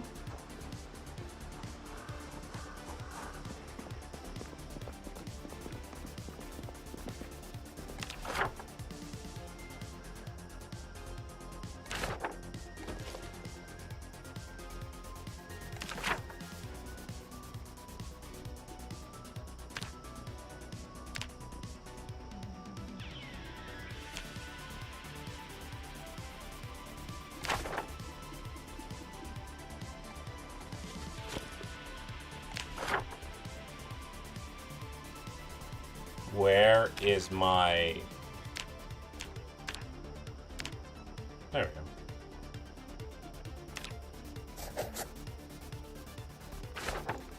Something that is kind of that I personally think is cool. You can be like God. Yes, I've heard that one as well with Mormons.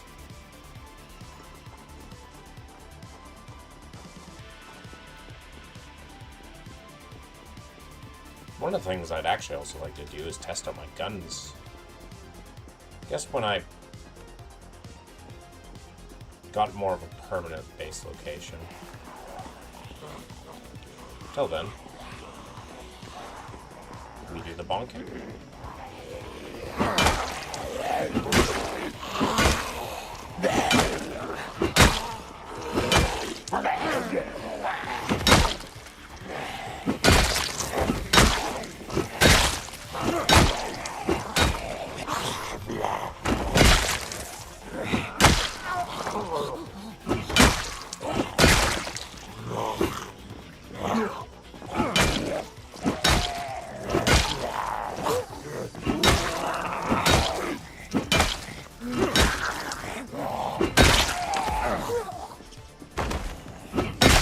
Wait for the... that sound extends life more? Yeah. That'd be nice. I prefer that.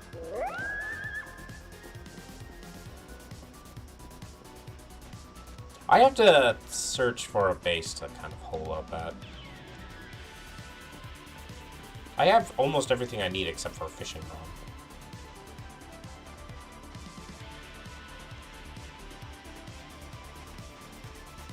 Then make time until immortality turns into an option? More or less.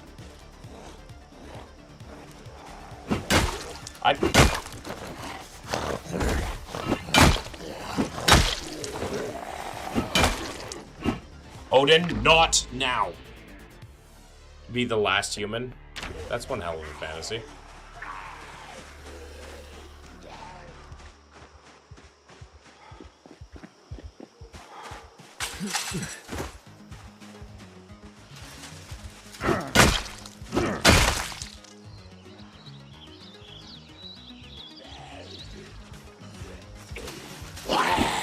I just want to experience the most I can.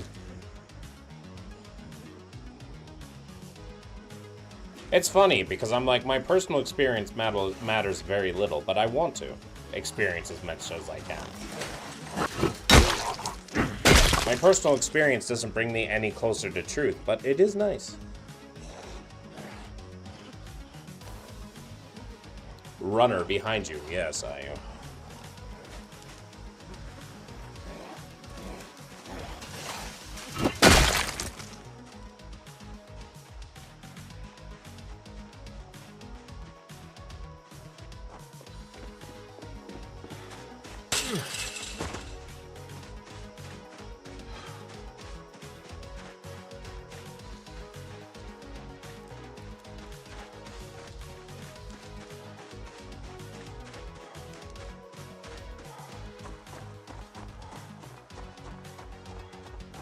But yeah, this is actually, I just realized, with this conversation, that makes 2 AI bros that instantly, like, won't shut up. And when I ask them which god is true, they immediately stop. Like they immediately try to push into this idea. I just realized that's the second guy. It's like, oh, this... Yeah, I just realized that. I'm like, this is the second time. Every time I've asked for a specific god that they worship, they refuse to tell me. And so they refuse to, they refuse to get onto that, point, which I find endlessly funny. Just realized that. It's the second guy. When you press them on, like, which god is true, they don't want to answer, because then they realize that their entire argument kind of just stops working. Anyways, we're going to say good night. I'm going to end the stream here. As always, thank you so much for watching the stream. Let's see. We have enough to start rating someone. For those of you on YouTube, the show is now over, but for those of you on Twitch, the show may not be over. And I go back to work tomorrow. Soggy. We can do a soggy. Thank you all so much for watching the stream. I appreciate it. I hope that you all have a fantastic evening, and I hope that you stay safe, sleep well, and do not let the bedbugs bite. And until next time, bye for now.